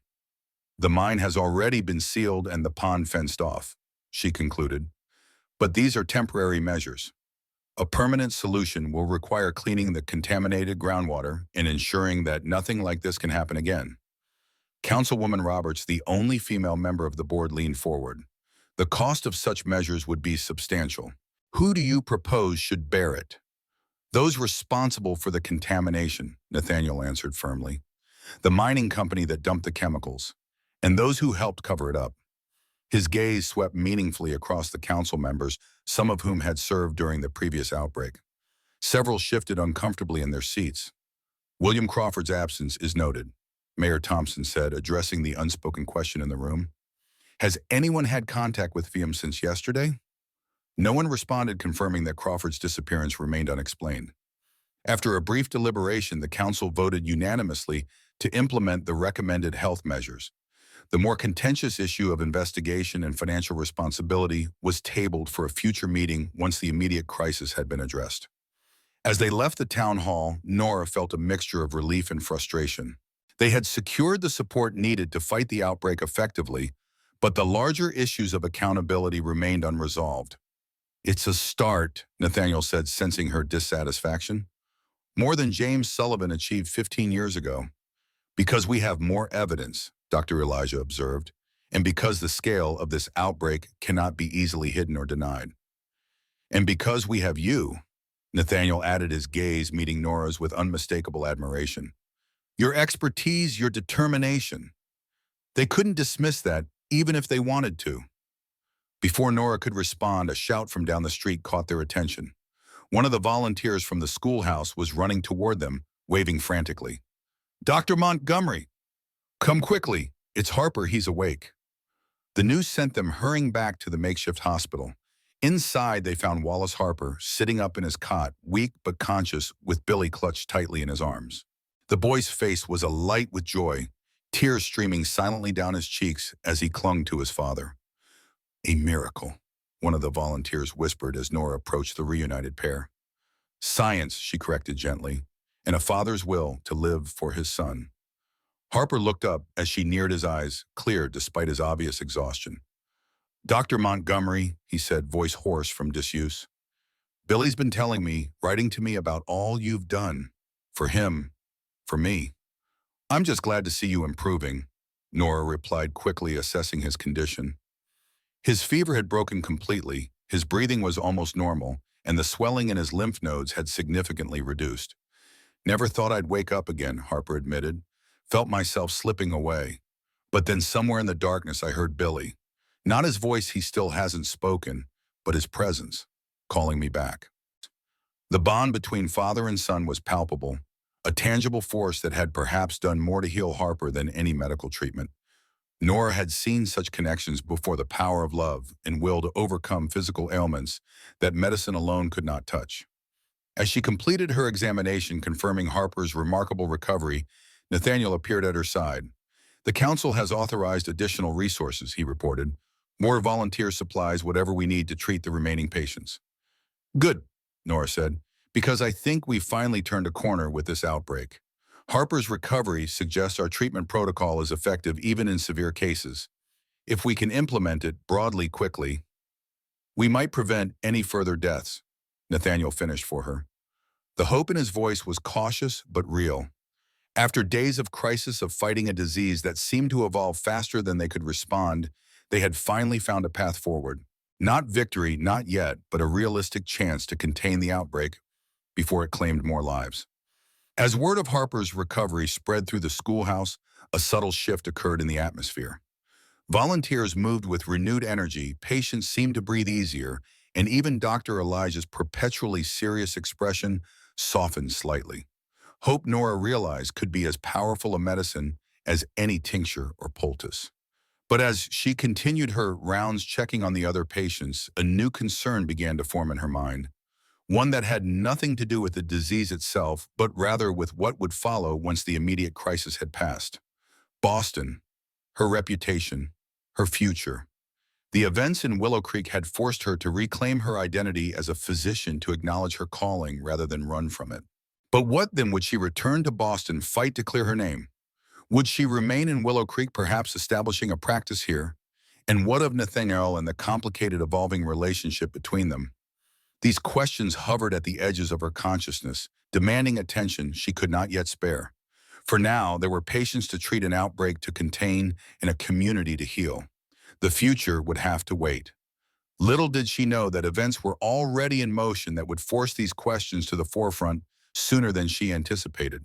3 days passed, bringing steady improvement across most of the infected. The treatment protocol Nora had developed, refined through observation and adjusted for individual patients, proved increasingly effective. Several of the milder cases were discharged from the schoolhouse, returning home with strict instructions for continued care and isolation. Even the more serious cases showed progress. Wallace Harper continued to regain strength, now able to sit up for extended periods and eat solid food. The Crawford ranch hands, initially among the most severely affected, had turned the corner toward recovery. Only two patients remained critical: an elderly man from the Simmons farm and one of the children from the livery stables whose small body struggled to fight off the infection. Nora divided her time between the schoolhouse and Dr. Elijah's laboratory, where they continued to analyze samples and refine their understanding of the disease.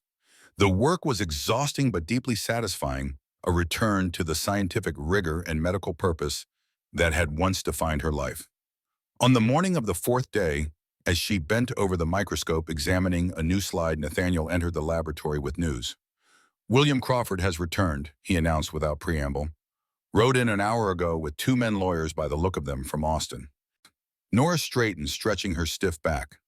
"Lawyers, that's an interesting choice for medical reinforcements." "They're not here about the outbreak," Nathaniel replied grimly. "They're here about us, about our accusations regarding the mine contamination." It wasn't entirely unexpected. Crawford's family had too much to lose to simply accept exposure of their role in the environmental disaster and subsequent cover-up. Still, the timing was disappointing. "What exactly are they claiming?" she asked. "They're calling an emergency council meeting, demanding that our libelous accusations be formally retracted, that the mine property be returned to Crawford family control, and that you, specifically you, Nora, be censured for exceeding your authority." The personal nature of the attack was telling. Crawford had identified her as the greatest threat to his family's interests and reputation. "He's trying to discredit me," she observed, "to undermine our findings by attacking my credibility." "Yes," Nathaniel confirmed, "and he's brought ammunition, documents from Boston, the Harrington Stables incident." Nora felt a cold weight settle in her stomach. Her past had finally caught up with her, just as she had feared it would. "When is this meeting?" "2 hours from now. We should prepare a response." Dr. Elijah, who had been silently observing their exchange, spoke up. "I may have something that will help." He moved to a cabinet in the corner, unlocking it with a small key he kept on a chain around his neck. From within, he withdrew a leather portfolio, aged and worn, but carefully preserved. "These are letters," he explained, laying the portfolio on the laboratory table. "Correspondence between my son James and various medical and scientific authorities regarding his findings on the mine contamination, including several exchanges with Harrington himself, Edward Harrington of the Boston Harringtons." Nora stared at him in shock. "Harrington, the same family that owned the stables where the outbreak occurred?" "The very same," Dr. Elijah confirmed. "The Harrington family has extensive business interests, including mining operations throughout the West. They were silent partners in the Sullivan mine venture here in Willow Creek." The revelation sent Nora's mind reeling. It couldn't be coincidence. The Harrington stables in Boston, the contaminated mine partially owned by the Harrington family, the outbreak of the same rare disease in both locations. "Are you suggesting," she said slowly, "that the Boston outbreak was connected to this one? That it wasn't just my failure to diagnose correctly, but something more deliberate?" "I'm suggesting," Dr. Elijah replied carefully, "that the Harrington family had prior knowledge of this disease and its unusual transmission pattern, that they were aware of the risks posed by their contaminated mining operations, and that when their prized horses began showing symptoms, they needed someone to blame." "Me," Nora whispered, "a convenient scapegoat." Nathaniel's expression hardened as he grasped the implications. "They destroyed your career to protect themselves, to avoid the connection being made between their mining practices and the disease affecting their horses." It seemed incredible, yet the pieces fit together with disturbing precision. The unusually harsh public censure she had received, the swift revocation of her license without a thorough investigation, the way the Harrington family had led the campaign against her, ensuring her disgrace was complete and irrevocable. "If this is true," she said, struggling to process the enormity of the deception, "then I was never at fault. The horses didn't die because of my negligence. They died because the Harringtons had unwittingly brought the contamination with them from their mining operations." "Perhaps not entirely unwittingly, Doctor." Elijah suggested opening the portfolio to reveal James Sullivan's meticulous correspondence. According to these letters, James warned Edward Harrington about the potential for disease transmission as early as 1868, shortly after the first outbreak here in Willow Creek. Harrington dismissed his concerns, but he was informed of the risk. Nora scanned the letters with growing astonishment and anger. Here was evidence that the Harrington family had known about the connection between their contaminated mines and the unusual equine disease for decades before her involvement with their stables. They had deliberately concealed this knowledge, had continued practices they knew to be dangerous, and when the inevitable occurred, they had sacrificed her career to maintain their secrets. "We have to use this," Nathaniel said urgently. "At the council meeting, Crawford won't expect us to have this connection, this evidence." "It's not proof in the legal sense," Dr. Elijah cautioned. "These letters establish knowledge and negligence, but they don't directly prove a conspiracy against Dr. Montgomery." "They're enough to raise serious questions," Nathaniel countered, "enough to make the council hesitate before accepting Crawford's version of events." Nora remained silent, still processing the revelation. All this time, she had carried the weight of those dead horses, the burden of presumed negligence. She had allowed it to drive her from her profession, her home, her very identity, and it had all been based on a deliberate deception. "Nora," Nathaniel prompted gently, "what do you want to do?" She looked up, newfound determination hardening her gaze. "I want justice, not just for myself, but for everyone who has suffered because of this cover-up. For James Sullivan, for the victims 15 years ago, for Rebecca, for everyone affected by this current outbreak."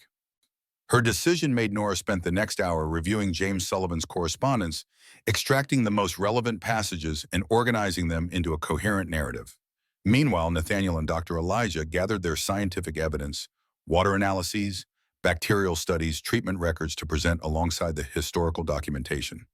As they prepared to leave for the council meeting, Sheriff Hayes arrived at the laboratory, his expression troubled. "You should know," he said without preamble. "Crawford's not just brought lawyers. There's a man with them, claiming to be from the Massachusetts Medical Board. Says he's here about Dr. Montgomery's license, or lack thereof." Nora felt the blood drain from her face. This was no longer merely about discrediting her locally. Crawford was attempting to have her prosecuted for practicing medicine without a license, potentially facing criminal charges. "He can't do that," Nathaniel protested. "Not after everything you've done for this town." "Actually, he can, Nora said quietly. "Legally, I have been practicing without a valid license. The fact that it was an emergency that lives were at stake might mitigate the offense, but doesn't negate it." Sheriff Hayes shifted uncomfortably. "There's more. They're saying you experimented on patients without consent, that your treatments weren't approved or tested." "That's absurd," Dr. Elijah snapped. "Every treatment we administered was based on sound medical principles adapted for the specific conditions we faced." "I know that," Hayes assured him, "and most folks in town know it too. But Crawford's painting a different picture for the council, making it sound like Dr. Montgomery used the outbreak to test unproven theories with the town's residents as unwitting subjects." It was a clever strategy, Nora had to admit. By recasting her emergency interventions as reckless experimentation, Crawford could simultaneously discredit her work and position himself as the defender of the town's welfare. "We need to go," she said decisively, "now, for he has any more time to poison the council against us." The town hall was packed when they arrived, the benches filled with concerned citizens, the atmosphere tense with anticipation. At the front, the council members sat behind their table, expressions ranging from uncomfortable to openly hostile.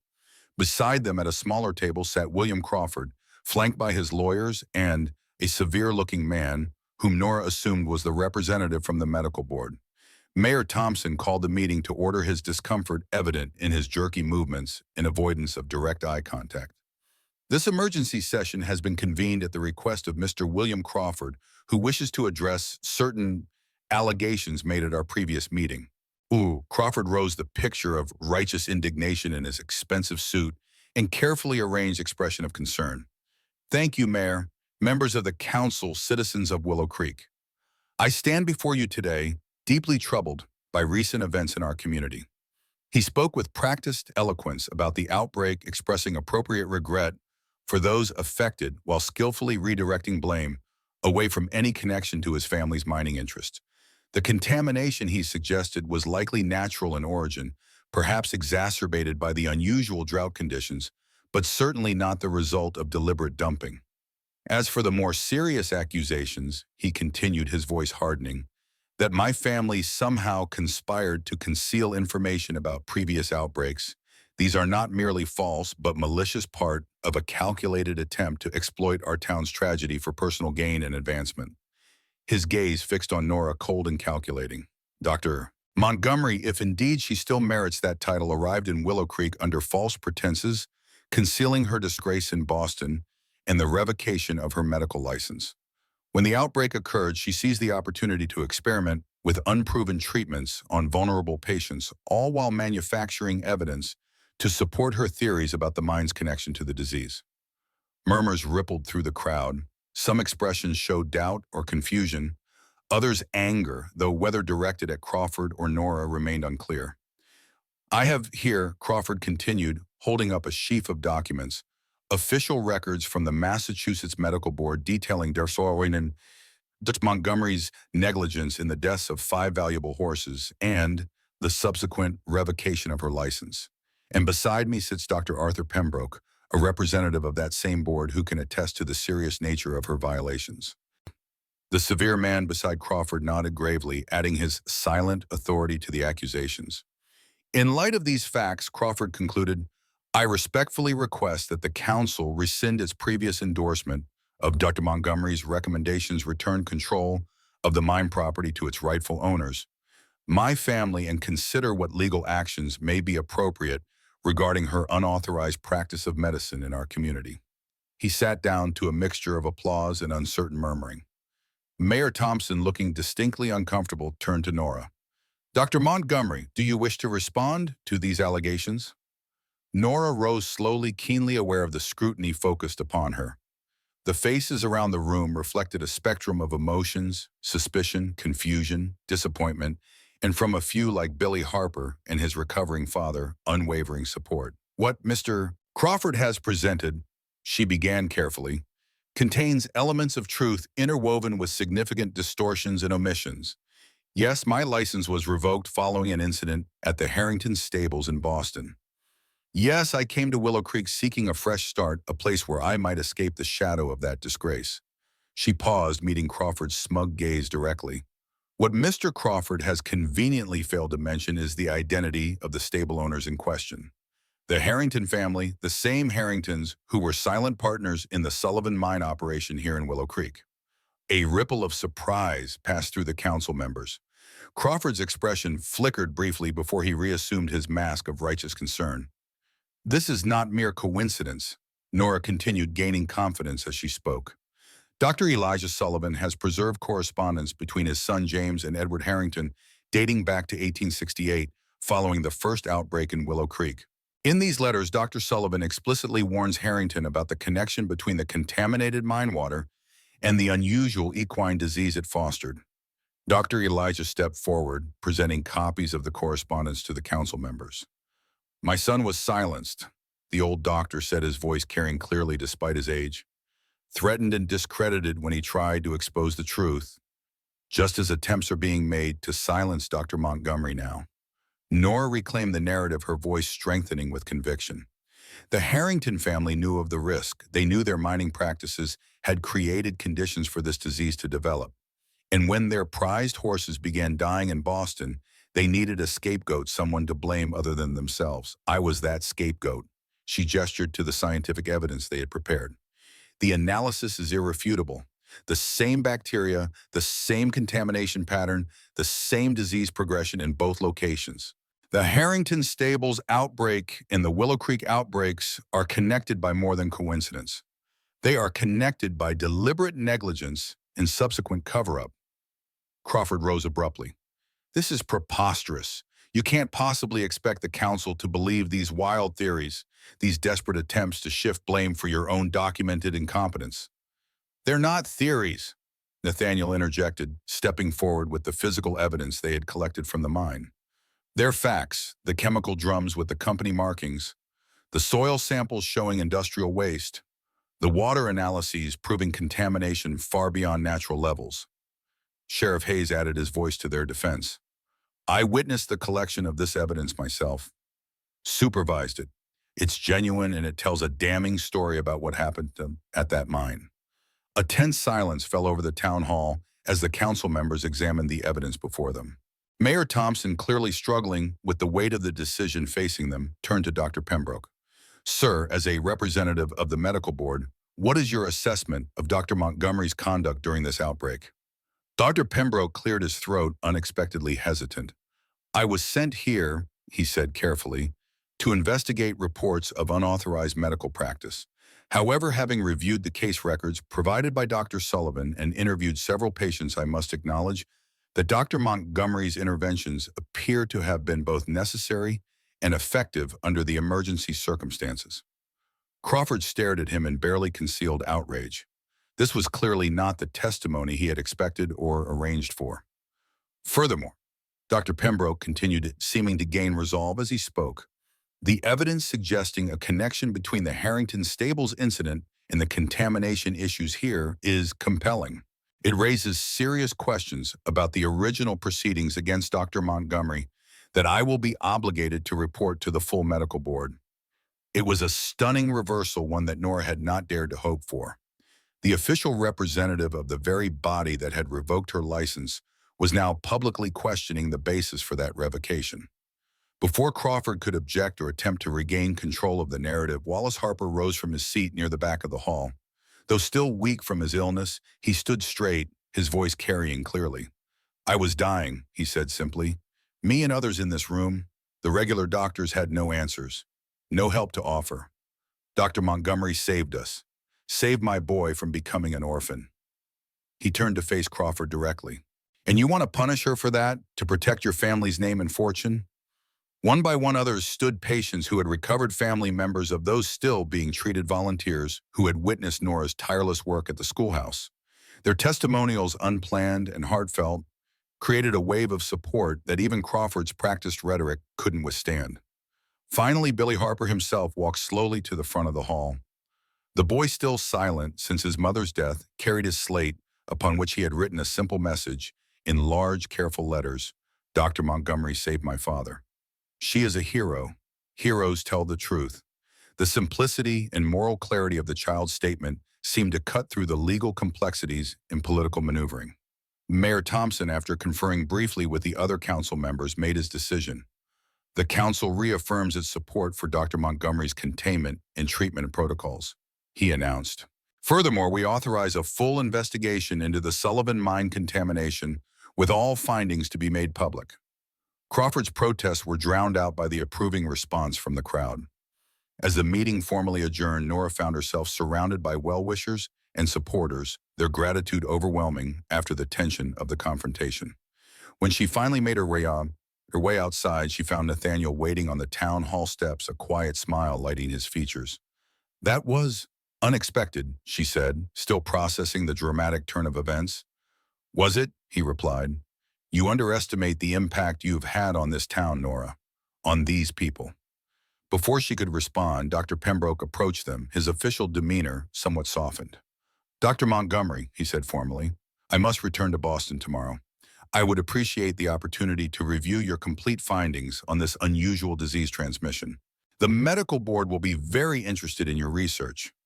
Nora regarded him cautiously. And my license? Based on what I've observed here and the new evidence regarding the Harrington incident, I will recommend a full review of your case, he replied. I cannot promise an outcome, but I believe a significant injustice may have been done. It was more than she had expected, a chance at least to clear her name professionally. Thank you, she said simply. I'll prepare copies of my research for you to take to Boston. As Dr. Pembroke departed, Nathaniel touched her arm gently. This is good news, Nora, a chance to reclaim what was taken from you. Yes, she agreed, though a new uncertainty had begun to form within her. If her license were restored, if her name were cleared, what then? Would she return to Boston to the life and career she had lost? Or had Willow Creek, with all its complexities and challenges, become more than just a refuge, perhaps even a home? These questions would need to be addressed, but not yet. For now, there were still patients to treat, an outbreak to fully contain, and a community to help heal from both the physical and emotional wounds of the crisis. As they walked back toward the schoolhouse together, Nora found herself drawing strength and comfort from Nathaniel's steady presence beside her. Whatever the future held, she no longer faced it alone. 1 week later, the schoolhouse stood empty once more, its temporary role as a hospital concluded as the last patients were discharged. The outbreak had been contained with no new cases reported for 5 consecutive days. In total, 23 people had been infected with Martha Sullivan, the only fatality a remarkable outcome given the virulence of the disease and the initial lack of effective treatments. Nora stood in the center of the empty room, now scrubbed clean and aired out in preparation for its eventual return to educational purposes. Sunlight streamed through the windows, illuminating dust motes that danced in the quiet air. It was hard to reconcile this peaceful space with the urgency and fear that had filled it just days earlier. "It feels strange," she said to Nathaniel, who was helping remove the last of the medical supplies. "Like waking from a long, intense dream." "Not a dream I'd care to repeat," he replied, though his expression was lighter than it had been in weeks. The successful containment of the outbreak had lifted a weight from all of them, but perhaps especially from Nathaniel, who had carried the memory of Rebecca's death for so long. Elijah joined them, bringing a sense of formal conclusion to their shared endeavor. "The council has approved funds for a permanent memorial to those lost in all 3 outbreaks," he informed them, including Rebecca and Martha. "That's appropriate," Nathaniel said quietly. "A way to ensure what happened isn't forgotten again." "They've also allocated resources for a proper clinic."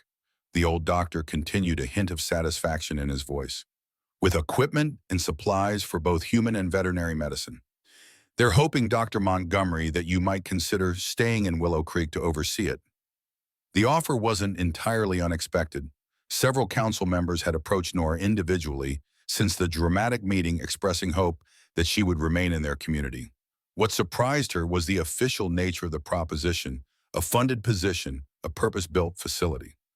"That's generous," she said carefully, "but my situation remains uncertain. Dr. Pembroke has taken my case back to Boston, but there's no guarantee the medical board will reverse its decision." "The town isn't concerned with Boston's opinion," Dr. Elijah replied with a dismissive wave. "They've seen your work firsthand. That matters more than any certificate or formal approval."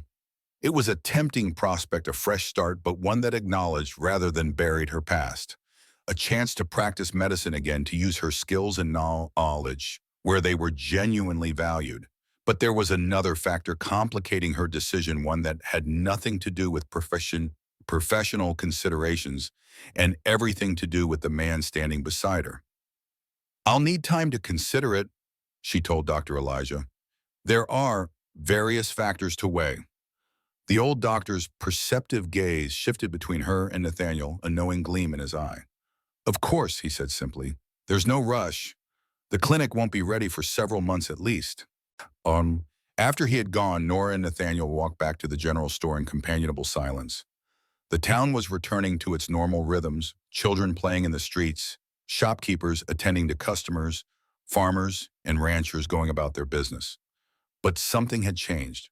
There was a newfound respect in the way people greeted them, a sense of community that had been forged through shared crisis and recovery. "The town suits you," Nathaniel observed as they reached the store. "Or perhaps you suit it. Either way, there's a rightness to your presence here." Nora considered this. "I came to Willow Creek running from who I was," she admitted. "But somehow this place made me confront that identity rather than escape it." "Sometimes we find ourselves most clearly in the places we least expect," he replied. "I never intended to stay here when I first arrived. It was just somewhere quiet, somewhere I could nurse my grief in peace. But then it became more." "A home," Nora suggested. "Yes." His gaze met hers, warm with unspoken emotion. "Though it became truly that only when you arrived." The admission hung between them, an opening she could either step through or back away from. Before she could respond, however, the moment was interrupted by a familiar figure approaching the store. Billy Harper, accompanied by his father, who still walked with the careful movements of a man recently recovered from serious illness. "Dr. Montgomery," Wallace greeted her. "Reed, hope we're not interrupting." "Not at all," Nathaniel assured him. "How are you feeling?" "Stronger every day. Harper replied. Thanks to the good doctor here. He smiled at Nora, genuine gratitude in his expression. Actually, we came with news, something we thought you'd want to hear firsthand. He nodded encouragingly to Billy, who stepped forward, clutching something in his hands, not his usual slate, but a small, carefully wrapped package. Go on, son, Harper prompted gently. Billy looked up at Nora, his solemn eyes meeting hers. Then to her astonishment, he spoke, his voice soft and slightly raspy from disuse but clear. Thank you, he said simply, for saving my Pito. The words, breaking what must have been months of silence, brought tears to Nora's eyes. This, more than any official recognition or professional reinstatement, was the validation that touched her most deeply. You're very welcome, Billy, she replied, kneeling to his level. I'm so happy to hear your voice. The boy held out the package. Made this for you, he said, the effort of speaking still evident in his careful pronunciation. To remember. Nora unwrapped the gift to find a small wooden carving, a horse meticulously crafted with surprising skill for one so young. Upon closer inspection, she realized it wasn't just any horse, but a representation of the Harper mare she had first treated for strangles, the case that had drawn her back into practicing medicine. It's beautiful, she said sincerely. Did you make this yourself? Billy nodded, a hint of pride breaking through his serious demeanor. Pa helped, little bit. Very little, Harper clarified. The boy has a gift with wood, like his mother had. The mention of Billy's mother brought a momentary shadow to both their faces, a reminder of the loss they had shared. But there was healing there too, Nora realized, a grief acknowledged rather than suppressed, gradually transformed into bittersweet memory rather than raw pain. After the Harpers had gone, promising to return for a proper visit once Wallace had regained more strength, Nora examined the carving more closely. The detail was remarkable, the curve of the neck, the alert ears, the sense of life captured in the static form. A fitting gift, Nathaniel observed, watching her, a reminder of where this all began. Yes, Nora agreed, though I never expected this outcome when I first examined that mare. Any of it. Life rarely follows our expectation, he said, a hint of wry humor in his tone. Certainly mine haven't gone according to plan. She looked up at him, sensing the opening for a conversation they had been deferring. When you wrote to me, she said carefully, when you arranged for me to come here, what did you expect? What outcome were you hoping for? Nathaniel considered the question seriously. Initially, I wanted your knowledge, your expertise about the disease that had taken Rebecca. I thought if I understood it better, if I could prevent it from happening again, I might find some peace. And did you, Patis? Nora asked. Find peace. Not in the way I expected, he admitted, not through understanding alone. But yes, I've found a measure of peace, through action, through purpose. His gaze met hers directly, through knowing you. The simple honesty of his response touched her deeply. Our arrangement was unusual, she said, choosing her words carefully. A practical solution to practical problems, as you once put it, but circumstances have changed. We've changed. We have, he agreed. The question is, where do we go from here? It was the heart of the matter, the uncertainty that had been growing since the crisis began to abate. Their partnership had evolved from a convenient arrangement into something far more complex and meaningful, but its future remained undefined. I don't know yet, Nora admitted. There's still the matter of Boston, of my license, and the clinic the town is proposing. Those are professional considerations, Nathaniel observed. Important ones, but I'm asking about us, Nora, beyond the practical arrangements and shared work. The directness of his question both unsettled and exhilarated her. Throughout the outbreak, they had functioned as partners, their personal feelings necessarily subordinated to the immediate crisis. But now in the quiet aftermath, those feelings demanded acknowledgement. I care for you, she said finally, the simple truth of it, both frightening and liberating to express. More than I expected to, more than I thought myself capable of after everything that happened in Boston. Nathaniel's expression softened, relief and hope mingling in his gaze.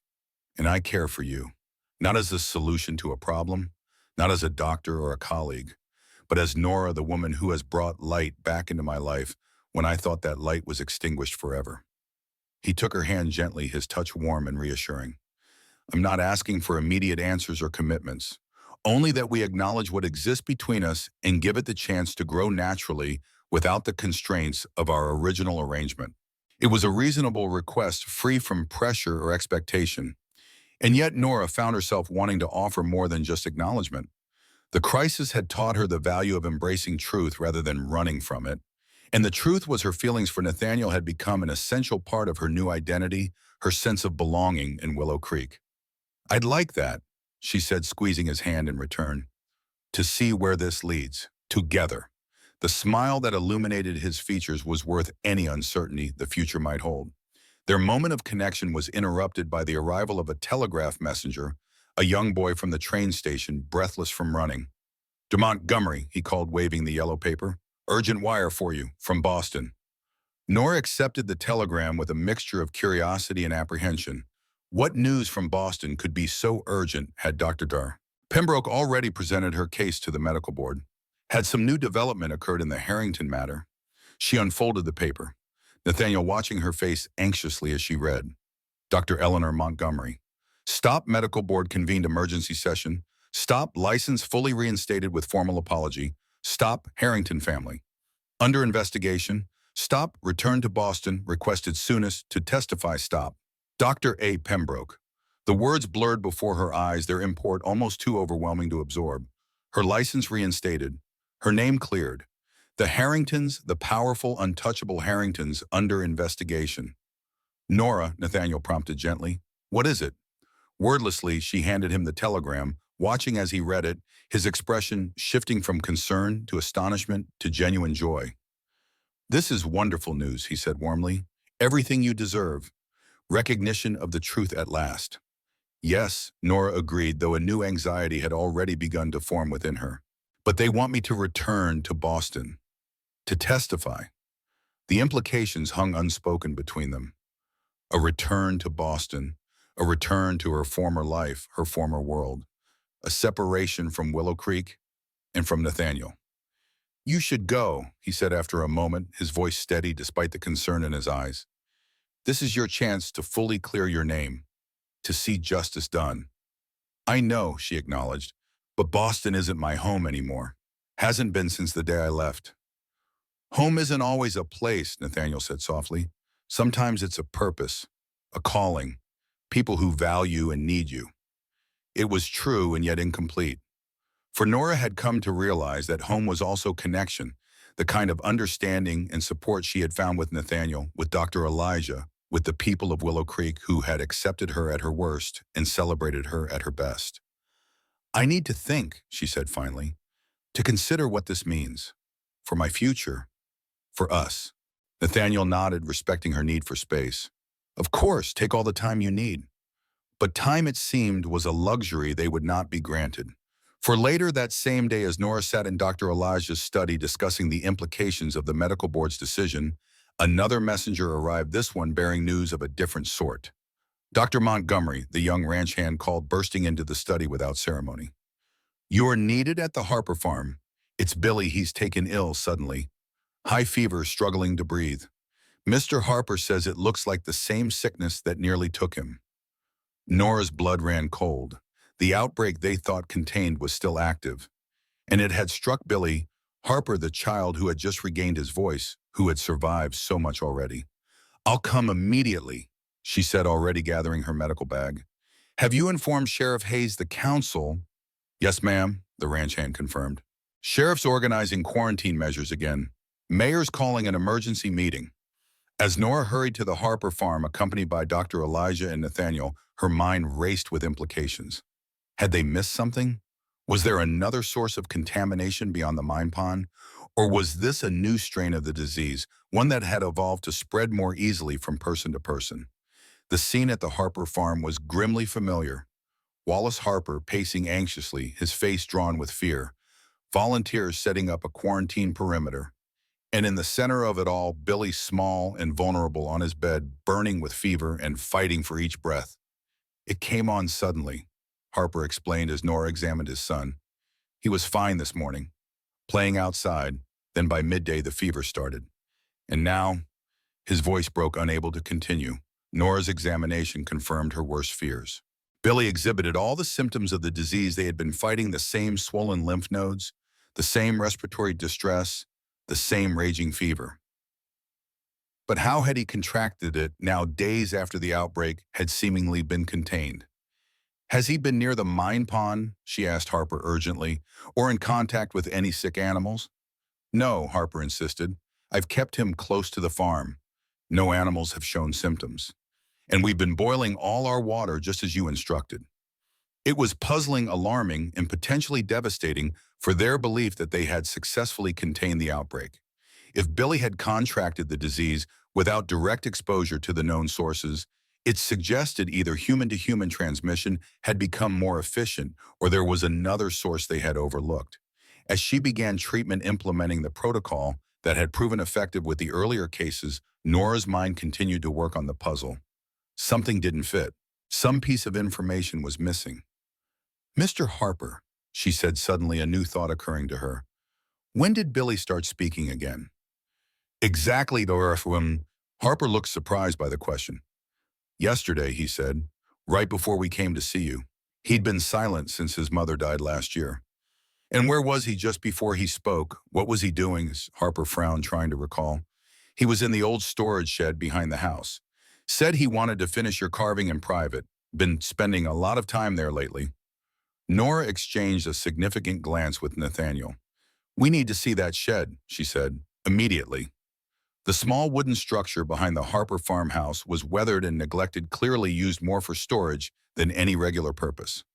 Inside, they found a workbench where Billy had evidently been creating his wooden carvings, surrounded by tools and scraps of various types of wood.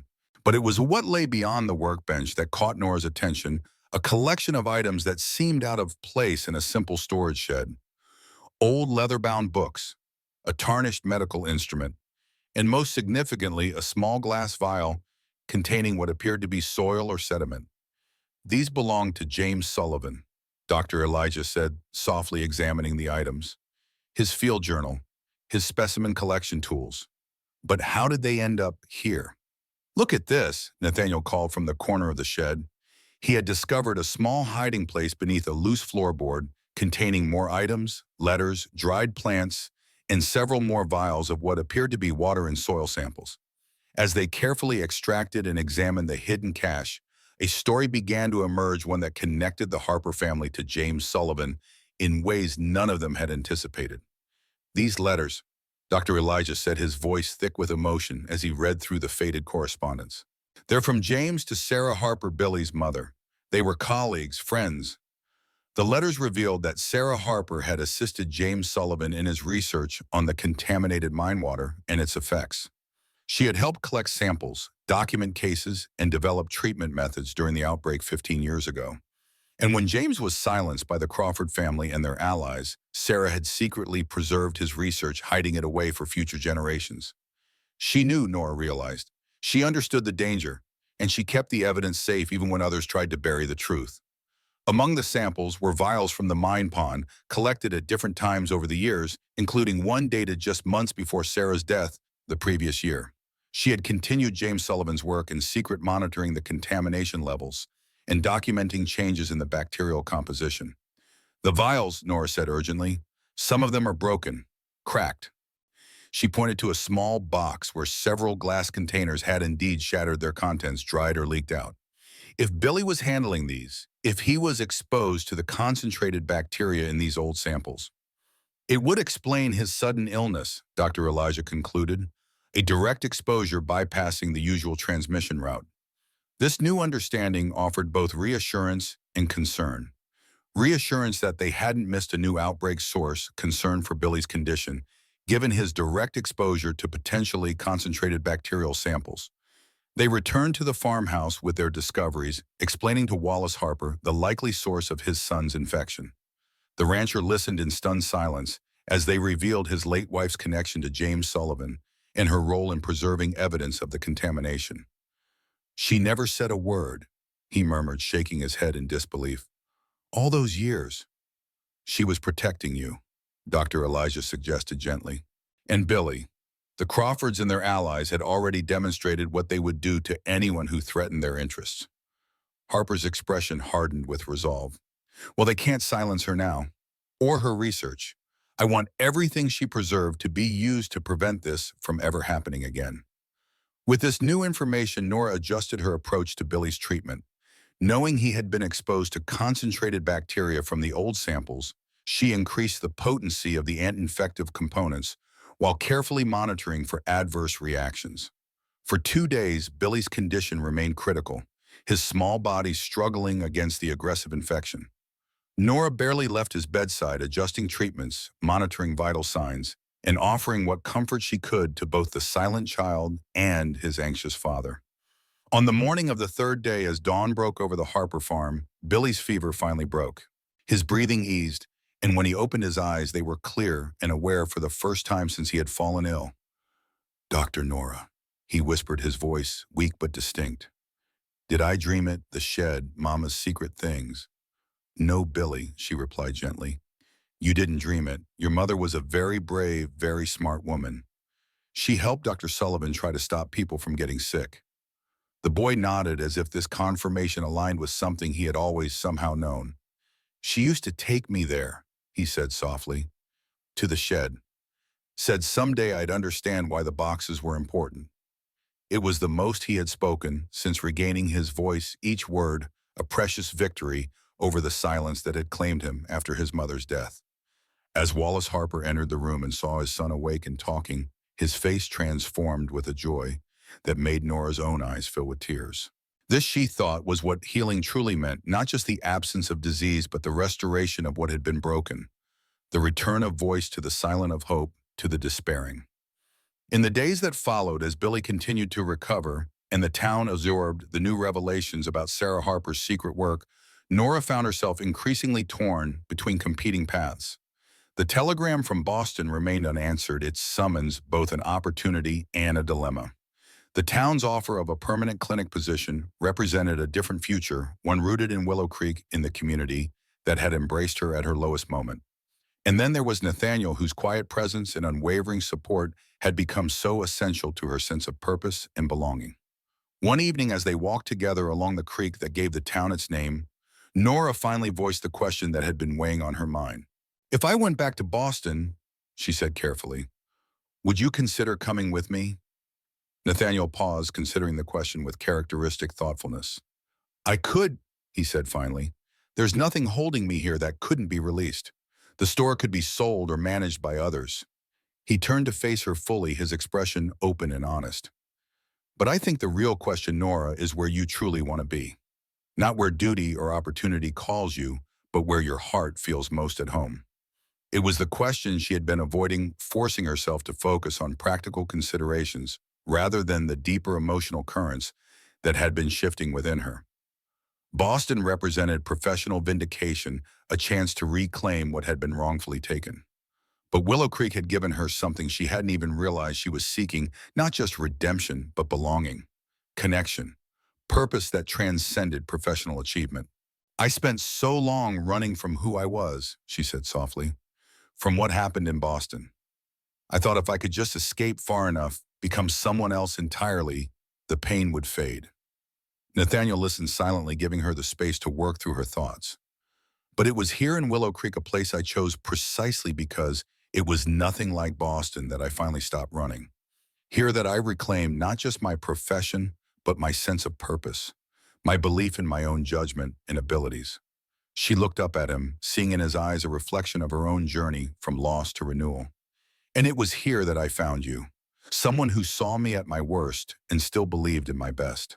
Nathaniel reached for her hand, his touch warm and steady. "Then perhaps your answer lies in that realization," he said gently. "Perhaps Boston is a place to visit, to testify, to close that chapter properly, but not necessarily a place to return to permanently." The simplicity of his perspective cut through the tangle of considerations that had been complicating her decision. She didn't have to choose between professional vindication and personal happiness. She could honor her past without being bound by it. "I need to go to Boston," she said with newfound clarity, "to testify, to see justice done for what happened at the Harrington stables. But then I want to come back here to Willow Creek, to the clinic, to you." The smile that illuminated Nathaniel's features was like sunrise after the longest night. "Then that's what we'll do," he said simply, "together." As they sealed this promise with a kiss, their first yet somehow carrying the weight and comfort of 1,000 shared moments, Nora felt the last pieces of her fragmented self finally coming together, not as Dr. Eleanor Montgomery of Boston, nor as Nora Reed, mail-order bride, but as someone both old and new, a healer who had learned to heal herself, a runner who had found her place to stand a soul that had at last begun to heal. 2 months later, Nora stood on the platform of the Willow Creek train station, breathing in the familiar scent of dust and hay in open spaces. The journey to Boston and back had been long and emotionally taxing, facing the medical board testifying against the Harrington family, revisiting the places and people she had fled in disgrace. But it had been necessary. Healing. Completing a circle that had begun with failure and ended with vindication. Dr. Elijah waited for her on the platform, looking slightly more frail than when she had left, but still carrying himself with the dignity of his years and wisdom. "Welcome home, Dr. Montgomery," he said warmly. "Or should I say Dr. Reed?" Nora smiled, touching the simple gold band on her finger, a token of the quiet ceremony she and Nathaniel had shared in Boston before her return. "Either is fine," she replied, "though the clinic sign might need to accommodate both for clarity's sake." "The clinic is ready," he informed her as they walked toward the waiting carriage. "The equipment you ordered from Boston has arrived, and there's already a list of patients awaiting your return, both human and animal." The town had changed subtly during her absence. The old schoolhouse had been fully restored to its educational purpose. The Crawford property stood vacant, its owner having fled to California rather than face the legal consequences of his family's actions. And at the edge of town, a new building stood proudly, the Willow Creek Medical Clinic, with space for both human and veterinary medicine. But the most welcome sight awaited her at the general store, where Nathaniel stood on the porch with Billy Harper beside him. The boy, no longer quite so small, having grown inches during her absence, broke into a run when he saw her, his voice ringing out clear and strong.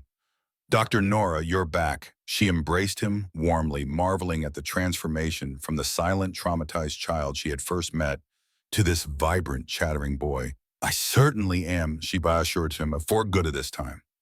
Nathaniel approached more slowly, his eyes never leaving her face, drinking in her presence, as if to reassure himself that she had indeed returned.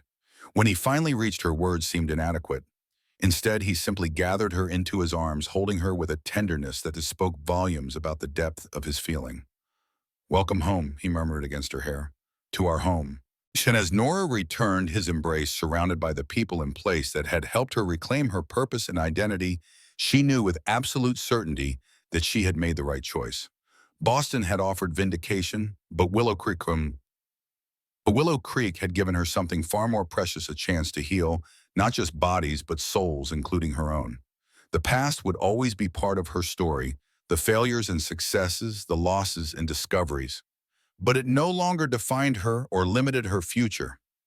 That future stretched before her, now full of possibility and purpose, grounded in the love and community she had found in this small Texas town that had become, against all expectations, the place where her soul had finally healed. "It's good to be home," she said, simply embracing the truth of those words with her whole heart. "It's very good to be home."